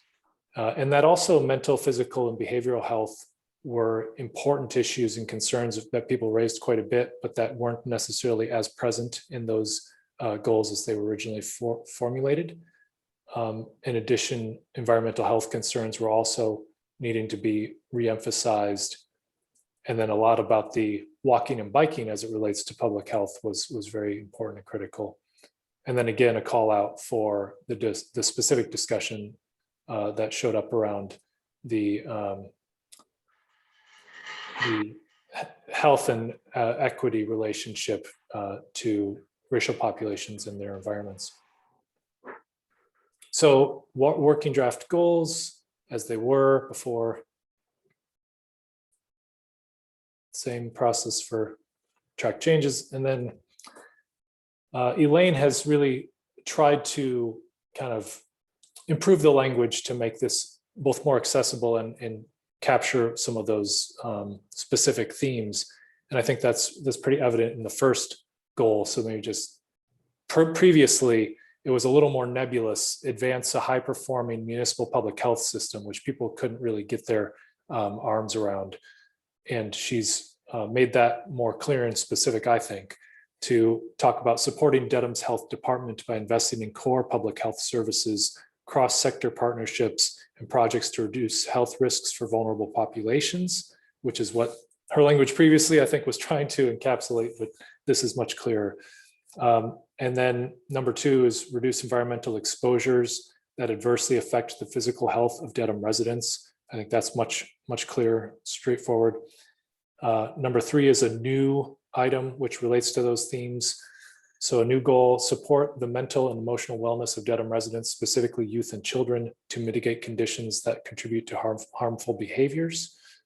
Number 4, some clarifying phrases and words: enhance programming in indoor and outdoor spaces to strengthen and foster community connectedness and intergenerational ties. So being a little more specific about what that connection between indoor and outdoor spaces and programming is. 5, enact policies and programs that foster inclusive civic and social engagement.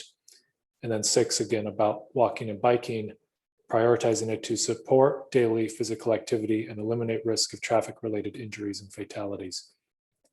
So I think these do a really great job of refocusing them relative to the comments we heard.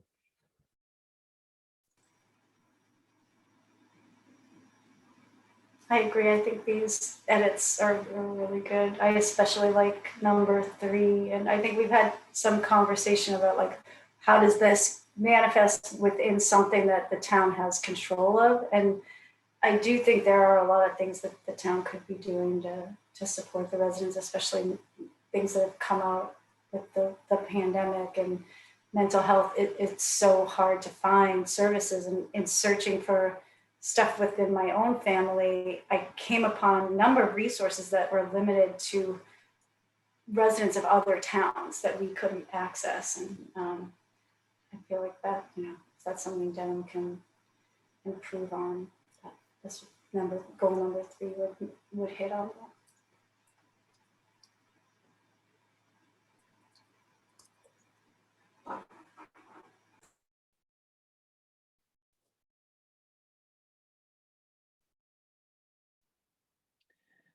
So I think outreach and just general communication of services and things that are available probably falls under number 5. Is that the sort of the revision, the sort of make initiatives to actually outreach and make services known?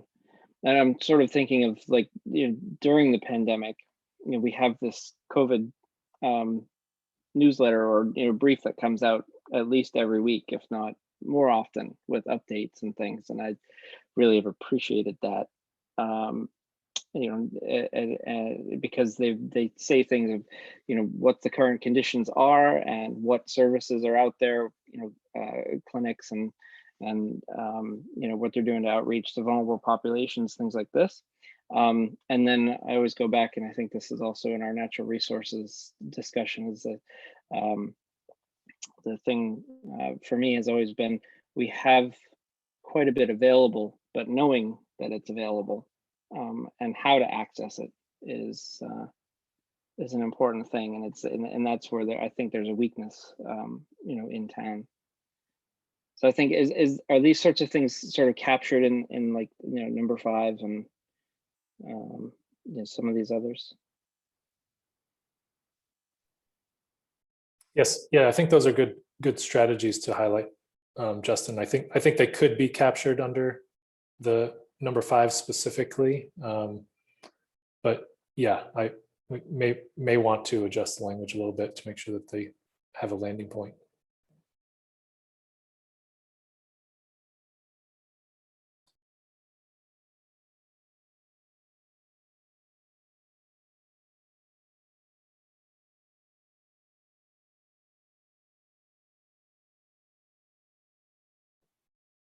All right, maybe I'll just keep moving along to the next one. So next was natural, cultural, historic resources, and about in the same range as the 2 that meeting. So 63% thinking that the set of goals as they were very close or close. with a fair amount of people thinking they were in that neutral category or not close. And we had a few more way offs, still not a really sizable amount, but more than some of the others. Themes we heard really about inclusivity and belonging in the programming and spaces that are provided in the town, and making sure that they, everyone in the community is feeling included in what's going on and what's promoted. Access, and that I think the second bullet ties into that too, that access and accessibility in terms of physical access is a critical importance in this case.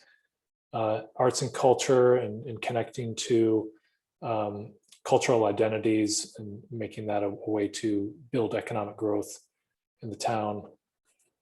And then looking at funding, we've heard a fair amount about CPA and its attempts in the past in the town unsuccessfully, and how that would be a useful tool and maybe ways to reconsider that or reframe it for the future. Here were the 6 goals as they were presented previously by Courtney.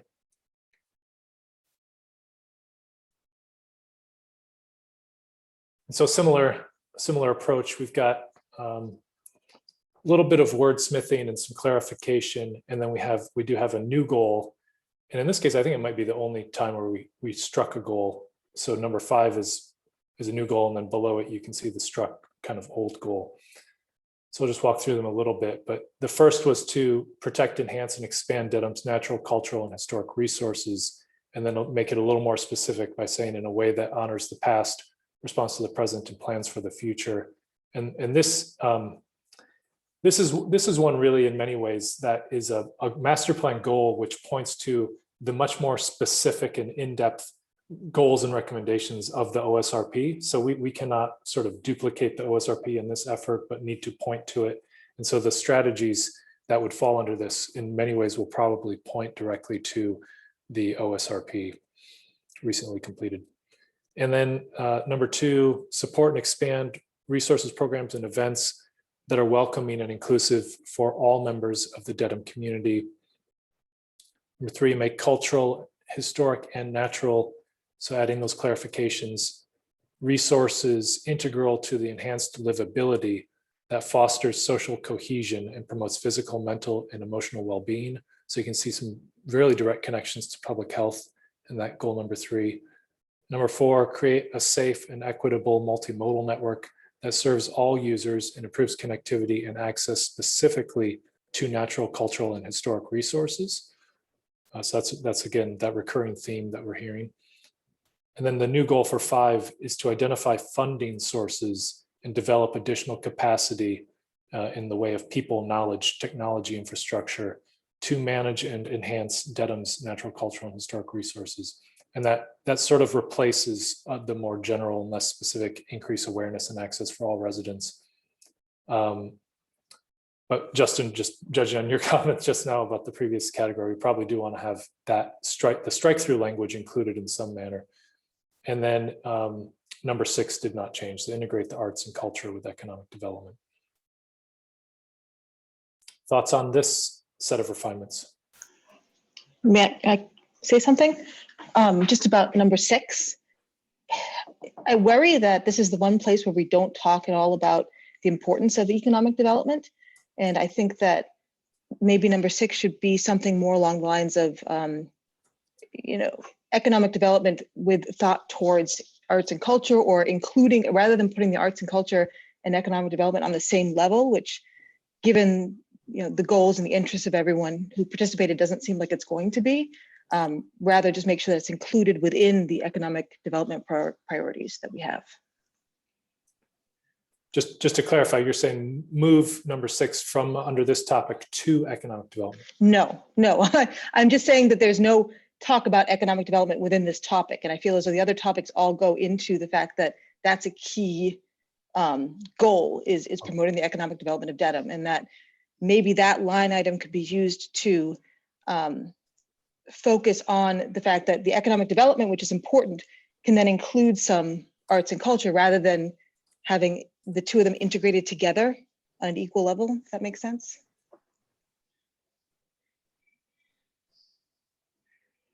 I think so. So starting with economic development more as the basis, and then having arts and culture be a tool which is leading to economic development more as the focus. Yes, yeah.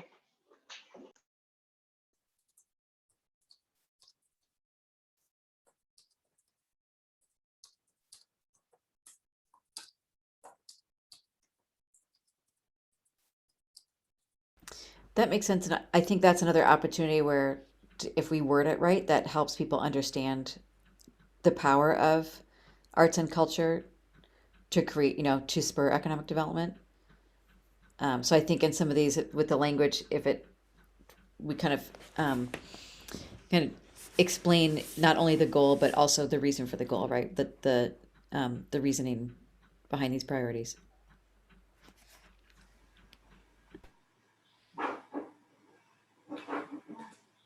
Okay, so on that note, I don't know, we don't have anything about sort of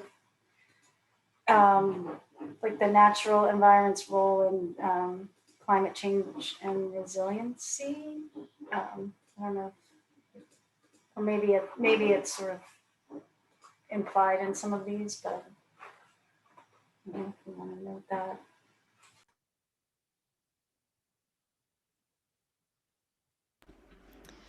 Yeah, I agree. I don't know, Josh, were you thinking that kind of one is where that would come out, or? Yeah, I think similar to the reference to the OSRP, the reference to the town's climate planning, I think would occur in a same way where we can't necessarily duplicate those efforts and reports, but that we would, I think maybe we should make number one a little, have a more specific hook to make sure that the resilience planning also finds a home there, because this is definitely the right topic for it, and the town has done great work around that topic. So we should make sure that fits. Yeah, and this may be one where, I could almost see having a goal, which is just because, again, if you figure that, I don't know what the numbers, it's like 50% of the people who actually pay attention to the plan are going to stop at goals, right? So I think there's a real power in getting the goals right. And I appreciate this conversation and all the thought that your team has put into doing so. But if you think about that one of the, in some ways the goals are almost an intervention in and of themselves, because it's communicating these ideas to people and these priorities, that I could see actually a goal saying, that one of the goals is that Dedham is going to actually implement, right, and support, and actively support the goals and strategies outlined in the Climate Action Plan and the OSRP, right, the Open Space and Recreation Plan. And maybe it's worth actually spelling that out as a goal itself, so it's not just kind of a footnote and people see it. And hopefully that then makes people click to see those other works.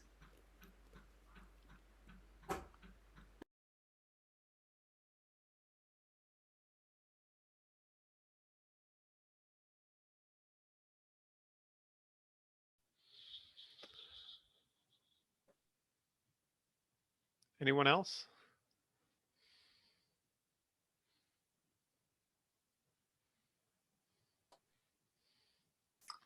All right, so we'll move on to the March session, the most recent. So it was governance, community facilities and services, and land use and zoning.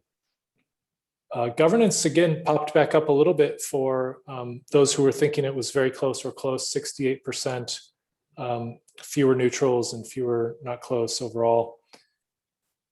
Communication between town and its residents is a high priority. We heard that kind of in any number of ways, but that was really the central point of a lot of the comments and discussion. Dedham residents want more tools to effectively engage with the business of the town and to do things that they need to do, like get dog licenses, I think was mentioned a couple times, in a simple and effective manner.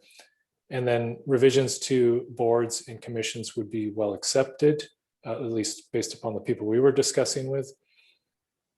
and that might include clarifying the hierarchy. We heard that a few times, or revising the appointee process, and that residents want to see racial inequities directly addressed, both in sort of the governance and services provided. So these were the goals that sparked that conversation, which Brian Luther had put together on our team, and have a few adjustments to those. So the first goal remains the same: establish a comprehensive approach to centering residents in services and communications. Then a little clarification on goal number 2. So support investment in information technology specifically. That would modernize the municipal workplace and resident experiences with municipal services. So it makes that goal more specific. Number 3 got wordsmithed a little bit, to establish diversity goals to ensure Dedham's collective representation reflects its social and racial demographics. So that would be on the boards and committees and town meeting members, et cetera. And then number 4, advance workforce planning and talent management specifically to position Dedham for potential retirement challenges. Number 5 remained the same: define expectations, goals, and development opportunities for boards and commissions, and encourage increased collaboration and coordination between the boards. And then number 6 is a new one, responding to the feedback: ensure Dedham monitors resident economic needs and responds with appropriate social services. So thoughts on these refinements?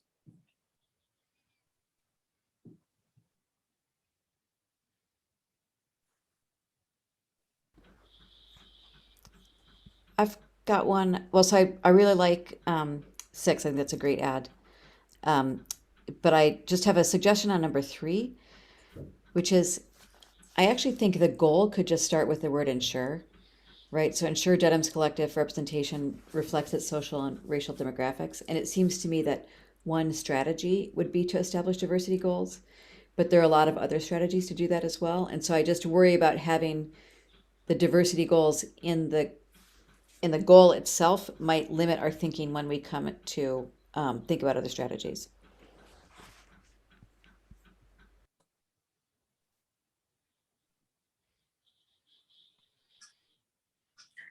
So I apologize for being late, but I just wanted to comment on number 6. I would just wonder about the use of economic needs. I wonder if it might include social and health needs. I'm not sure it's just economic. I'd suggest adding those, or maybe thinking of a word that's more encompassing, which I can't think of at the moment.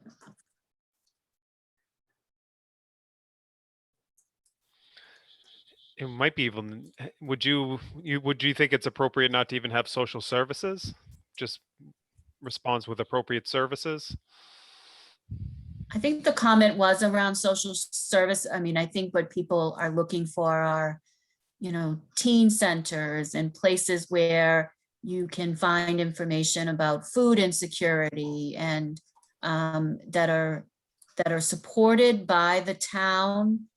And not, we have some great nonprofit and a lot of volunteer organizations doing good work, but there's no organized collective way if you are a family in need. You have to figure it out. And you can see that in many like Facebook posts, like I'm a parent and I have a child who has these needs. Where do I get mental health services? Where do I get food? Where do I find I'm being evicted? Where do I get a help with finding a housing? So it's sort of, I think it is social services in the broad encompassing way. Thank you for clarifying that, Margaret.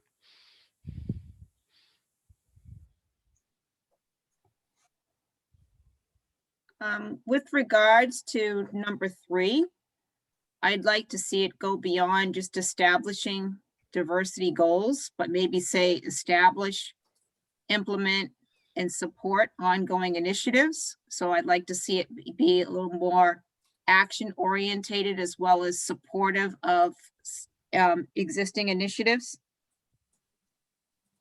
Whether those be initiatives, you know, community service initiatives, initiatives by other organizations within our community.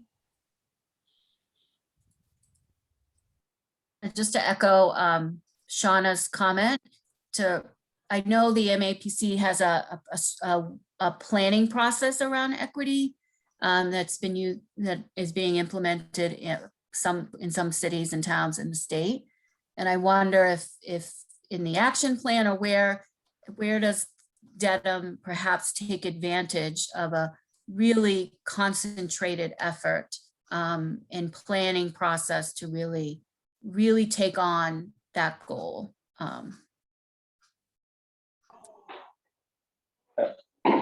To echo that last comment, so it's inconsistent how far we want to get with some of these goals. And, you know, the diversity one is just establish goals, which seems like, you know, create a working group or something, the least aggressive we could get. Whereas like the number one is actually have an approach, or number two is have investment in, and I think we should try to be, typically be consistent, but definitely the diversity one needs more than just goals.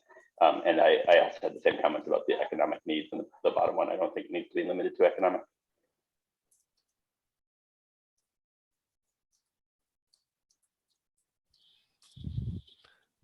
Thank you. Good points, everyone.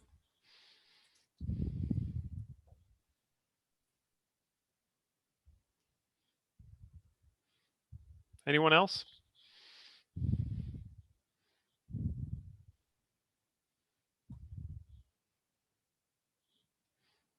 All right, Josh, let's keep going. All right, so two more. So we're almost there, actually. So community facilities and services, again, raising up a little bit more in terms of the audience on the very close or close, 71%. The themes here that recurred in the conversations in the small groups were the importance of improving communication and transparency for the town as it relates to processes and communicating to residents, looking at funding and identifying sustainable and diverse sources for capital improvements that will keep the facilities in order. Sustainability in more general terms, incorporating sustainability into capital planning in the public facilities themselves and the services, and then improving equity in townwide programming and services in the offerings that are available. These were the goals that were presented that evening to spark the themes and discussion. From Courtney, same process and procedure. And in this case, a pretty light-handed revision, actually. So we have some wordsmithing that we've done on number 5, but for the most part, these are retained as the draft goals. So number 1, well, I guess you all can see them. I'll skip down to the number 5, which has been adjusted somewhat. So expand town services to advance equity and invest in resources and programs that build social capital and provide support to residents and their families. So similar, echoing some of the things we just talked about in governance. These two are closely related, of course. Happy to hear your thoughts on these refinements.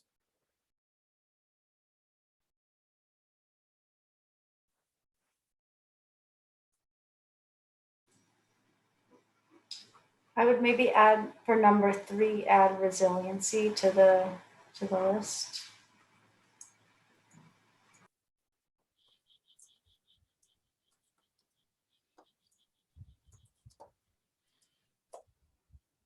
For number 5, I love the word social capital, but I'm not sure many people will really know what that means when they look at the goals, but I personally love it.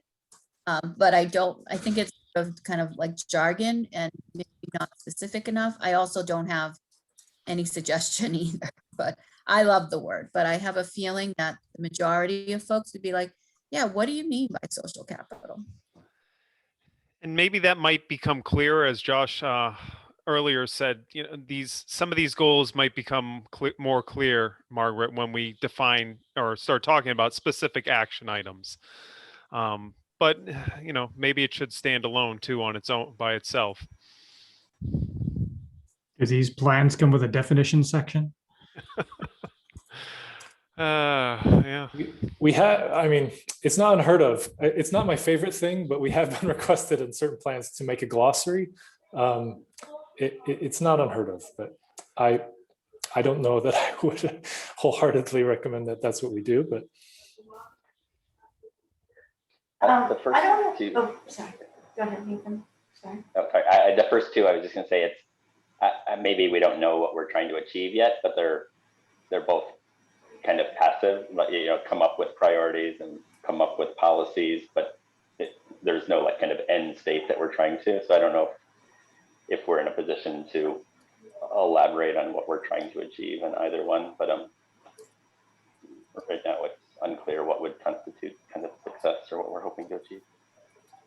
Yeah, I guess my comment's sort of similar to that. Like I'm just sort of thinking about getting, like the funding for school improvements and the new, town hall and things like that. Like what goals should we be sure to have here to be able to get on the state funding for these facilities? And are these them? They might be, but I guess I just don't know enough about those processes to be able to comment. But I'm assuming, Josh, you do. And is there anything that we might want to make sure we have here and to be able to get funding for these facilities?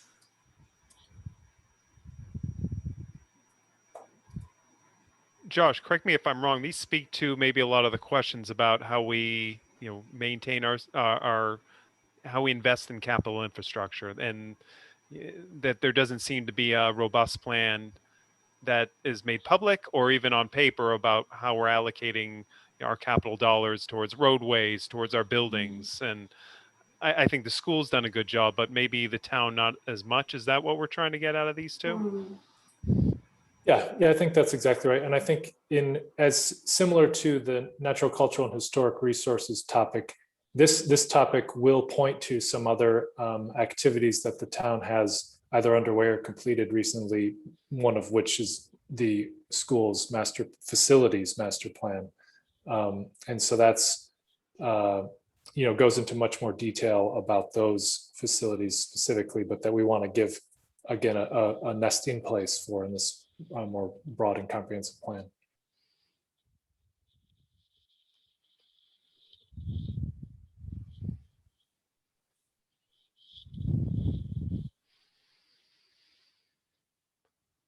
Last call.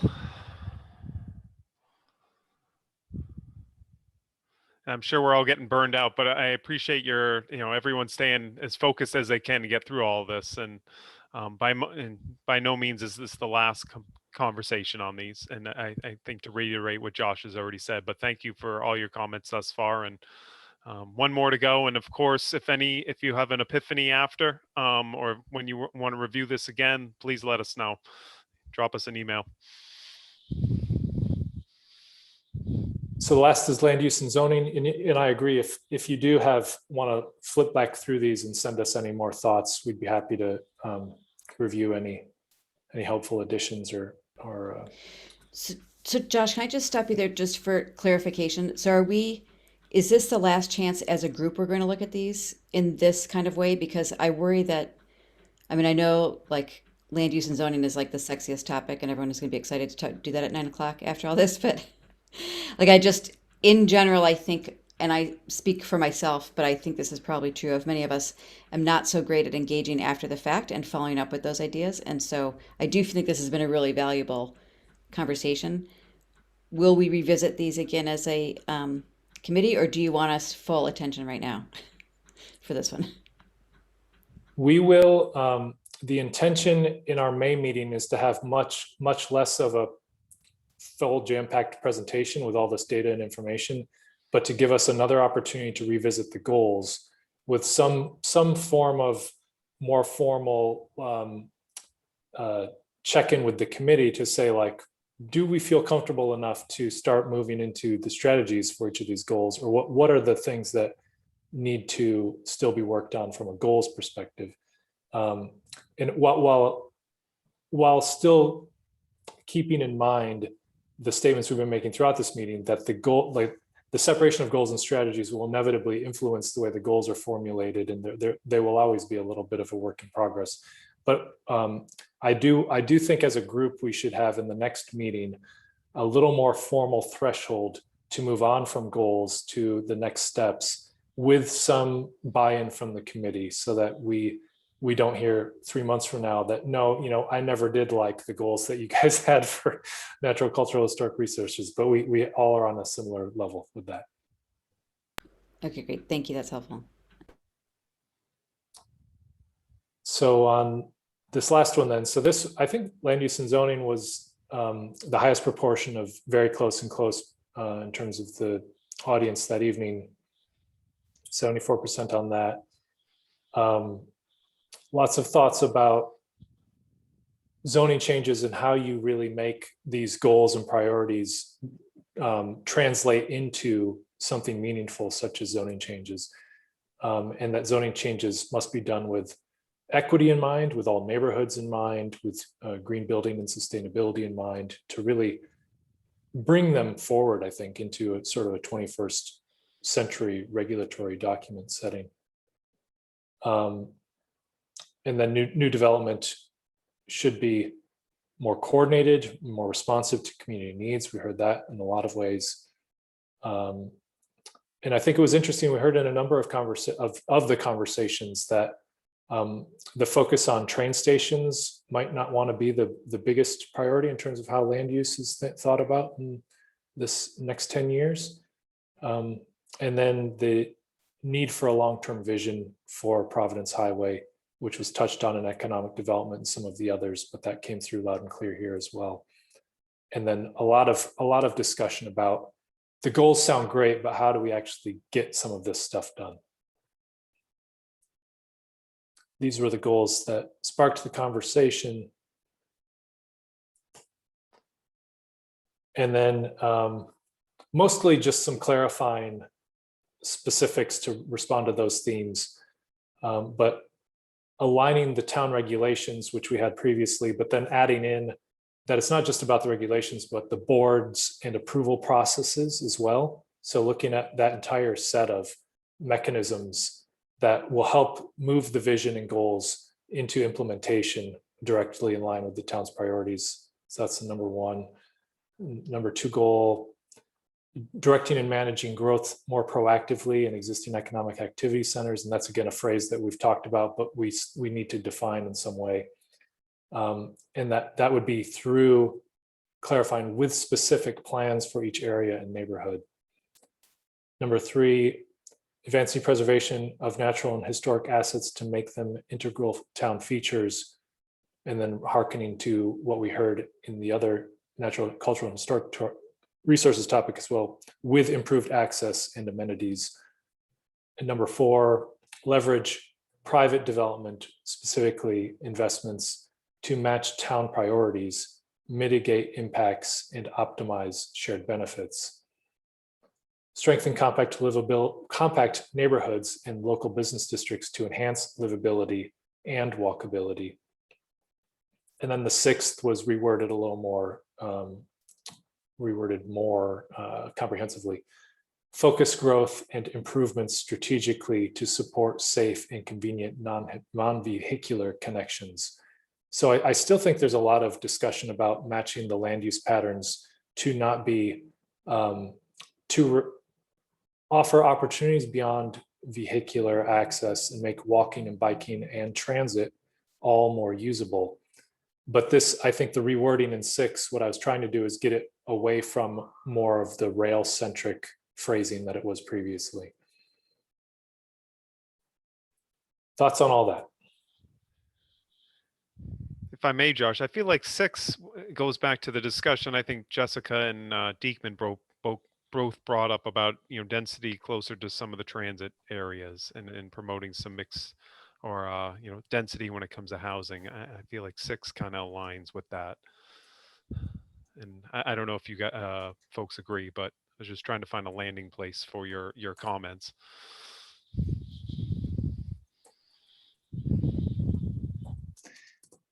It might be one that we want to actually specifically highlight for discussion in the next meeting. But I think it's a question for the committee to grapple with in terms of the focus on, do we see the future over the next 10 years as being more rail infrastructure based or less rail infrastructure based, with the influence of autonomous vehicles or electric vehicles? Is it more of a single occupancy vehicle sort of future with these new technologies that are more sustainable, or is it back to the basics with the more rail transit future? And I think the pandemic has made that a very realistic question. So, and I don't know the answer to it.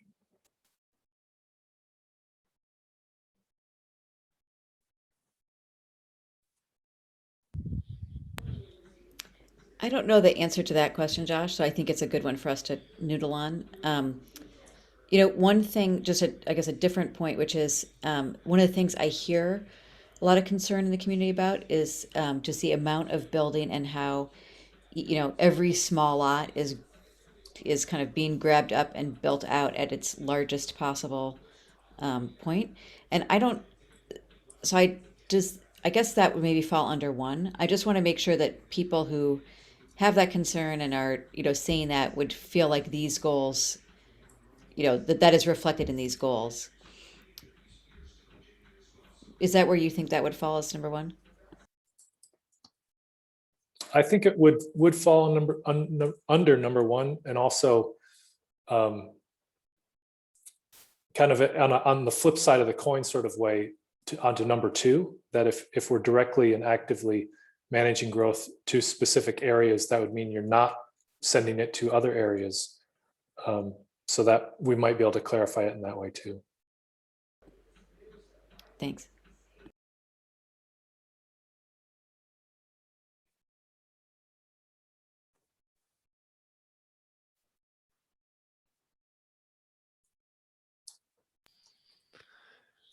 I think everyone thinks it's perfect, Josh.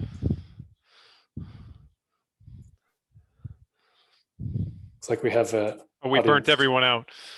We have audience member hand up. Oh, we do. Thank you. Oh, Elizabeth. I think you can unmute yourself, Elizabeth. There you go. I have, thank you. I just have one frustration. I have really, really enjoyed these meetings.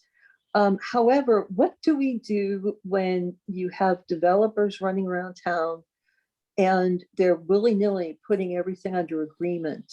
And I don't know, maybe I'm finding out about it before some other people are, but it's just, how do we get the developers in town to look at what we want and have them build what we want, I guess is my question. Thank you. I'd be happy to answer that.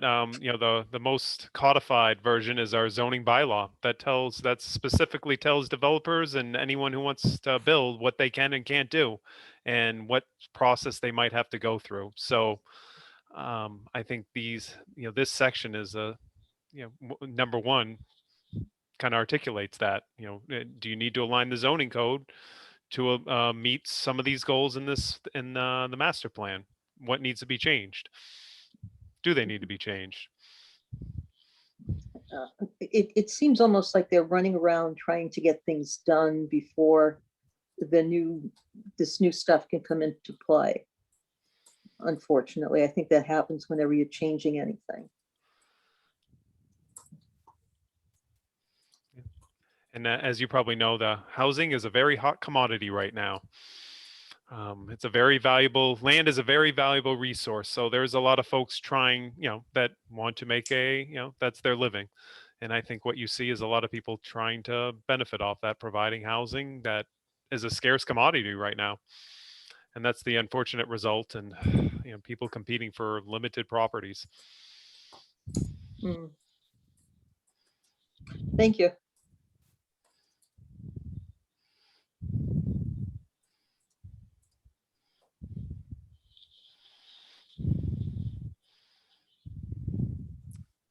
All right, so I think we've given everyone a lot this evening. We thank you for sticking along with us and really giving us very sound advice in terms of how to continue to make these better. So I will circle back with our team, and we will bring probably another more polished version of these back to our conversation in May, but we'll do it in such a way that it's less slide intensive, and maybe we can all talk in more of a not share screen mode for more of the meeting. And then so in terms of next steps, the next big step before us, which we need to shift to pretty quickly to stay on track, is the strategies and actions which fall underneath all of these topic goals. So you can understand why it's important for us to get the goals pretty close to what we want them to be, because it turns into a little bit of a mess if we have to. I mean, it's okay to change a few goals here and there as our thinking evolves around the strategies and actions, but we don't want to have to rework entire sections of goals. We want to have some solid footing to advance this more detailed work upon. We continue to press along from a public engagement standpoint. This is a much less public facing segment of the work that we've entered into now. And it's more focused on those individual and small group discussions. We will not have a like a big public session like the open houses we just concluded until the start of the fall. So in that September sort of time frame. The months now and the summer months are more about us getting the content of the plan really worked out down to more of those details, and to get more of those underrepresented voices involved.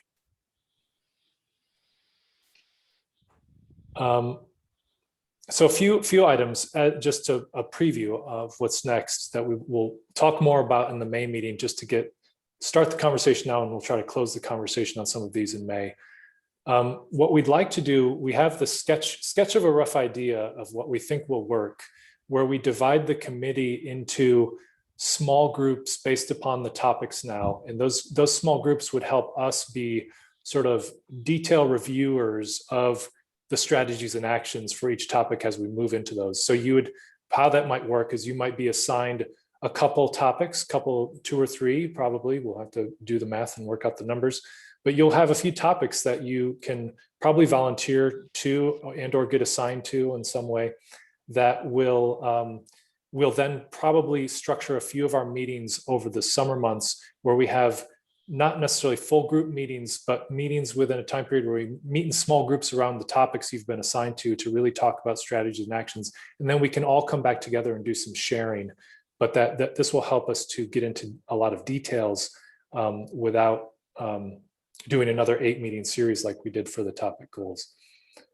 Then we also talked about having some committee volunteers, which will organize the way that works out for small group discussions around the underrepresented populations and outreach and conversations. But also, at this moment, we think it would be helpful to have committee members connect with the boards and committees that you all are associated with. So making sure that those groups feel engaged with the master plan and what the progress that has been made. So we'll also provide sort of a template and format for that to take place as well, and talk more about it in May. And then having some way of quote unquote sign off on the draft goals in the May meeting, where we'll then be able to dive into the strategies and actions in more detail. In terms of less nebulous and more specific next steps, it's not a master plan meeting, but there is a town-wide courageous conversation about race in Dedham meeting on Monday, May 3rd at 7 p.m. Via Zoom. So that's a very important and critical meeting that builds off conversations we've been having as a committee. And then the next committee meeting itself would be on Tuesday, May 18th at 7 p.m. And then Jeremy, I'll let you handle meeting minutes. Yeah, I do want to go back to the courageous conversations, and I definitely encourage folks, if you have an opportunity, because I think we've been one of the more prominent groups that's really been talking about diversity, equity, inclusion, and what does this process mean? How can we ensure that we're meeting the needs of all Dedham, and how does that format in the plan? And you know, it's still a work in progress, as we've talked about as far as engagement. At the last meeting, we talked about, you know, does this group have a forum? So that's still, you know, a discussion point, but you know, the town has put together this specific forum to talk about it. So if folks feel they want to talk about what the master plan's been doing, you know, please feel free to join that. There'll be a lot of breakout groups and a lot of discussion, and I believe plenty of opportunity to talk about, you know, what this group's been doing. So you know, if you want to participate, I believe it's on the homepage of dedham-ma.gov, and you can sign up for that. And I think that'll be a great night and great conversation, much needed and a long time coming. And I'm sure, you know, the first of many more conversations to come. So, Jeremy and Josh, I just want to flag that Tuesday the 18th is the rain date for our Springtown meeting. Should it get rained out on the Monday? It's not going to rain. So we can either bank on good weather or we could plan for a potential different date. Yeah, I'm happy to do I think the 3rd and the 4th Tuesday have always been good representation by this group. And I know for the first time, we don't have everyone here. So if this group's wants to go back to the, I don't have the calendar. We can go to the 4th. It's going to be Tuesday. the May 25th. Yeah, I mean, I'm fine. I mean, in no time in history has Dedham ever had to use a rain date, right?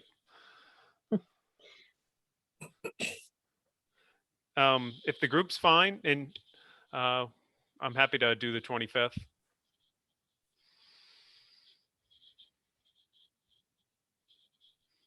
All right. I don't hear anyone saying no. And lastly, but not least, so meeting minutes, we have 2. Both the 23rd and the 21st, and the 16th. Oh, sorry, the 23rd of February and the crossing numbers here, and the 16th of March. So, if everyone's good with it, if you can just give me a thumbs up. I don't think we need an official vote. And Josh, if you want to get out of full screen, if you don't mind. I think we've been staring at a PowerPoint for a while, right? And by having a blank screen, I'm guessing everyone thinks it's all right. All right, everyone. Very productive. And I didn't think we'd actually get through all of that. And obviously more work to be done, and we'll keep going. And thank you for all your thoughts. And if anything strikes you in the meantime, if you happen to go back through this, please let us know. But like we've said, we're going to be coming back to this in May. Thank you, everyone. Great. Thanks, Good everyone. night, everybody. Good night. You. Bye. Right.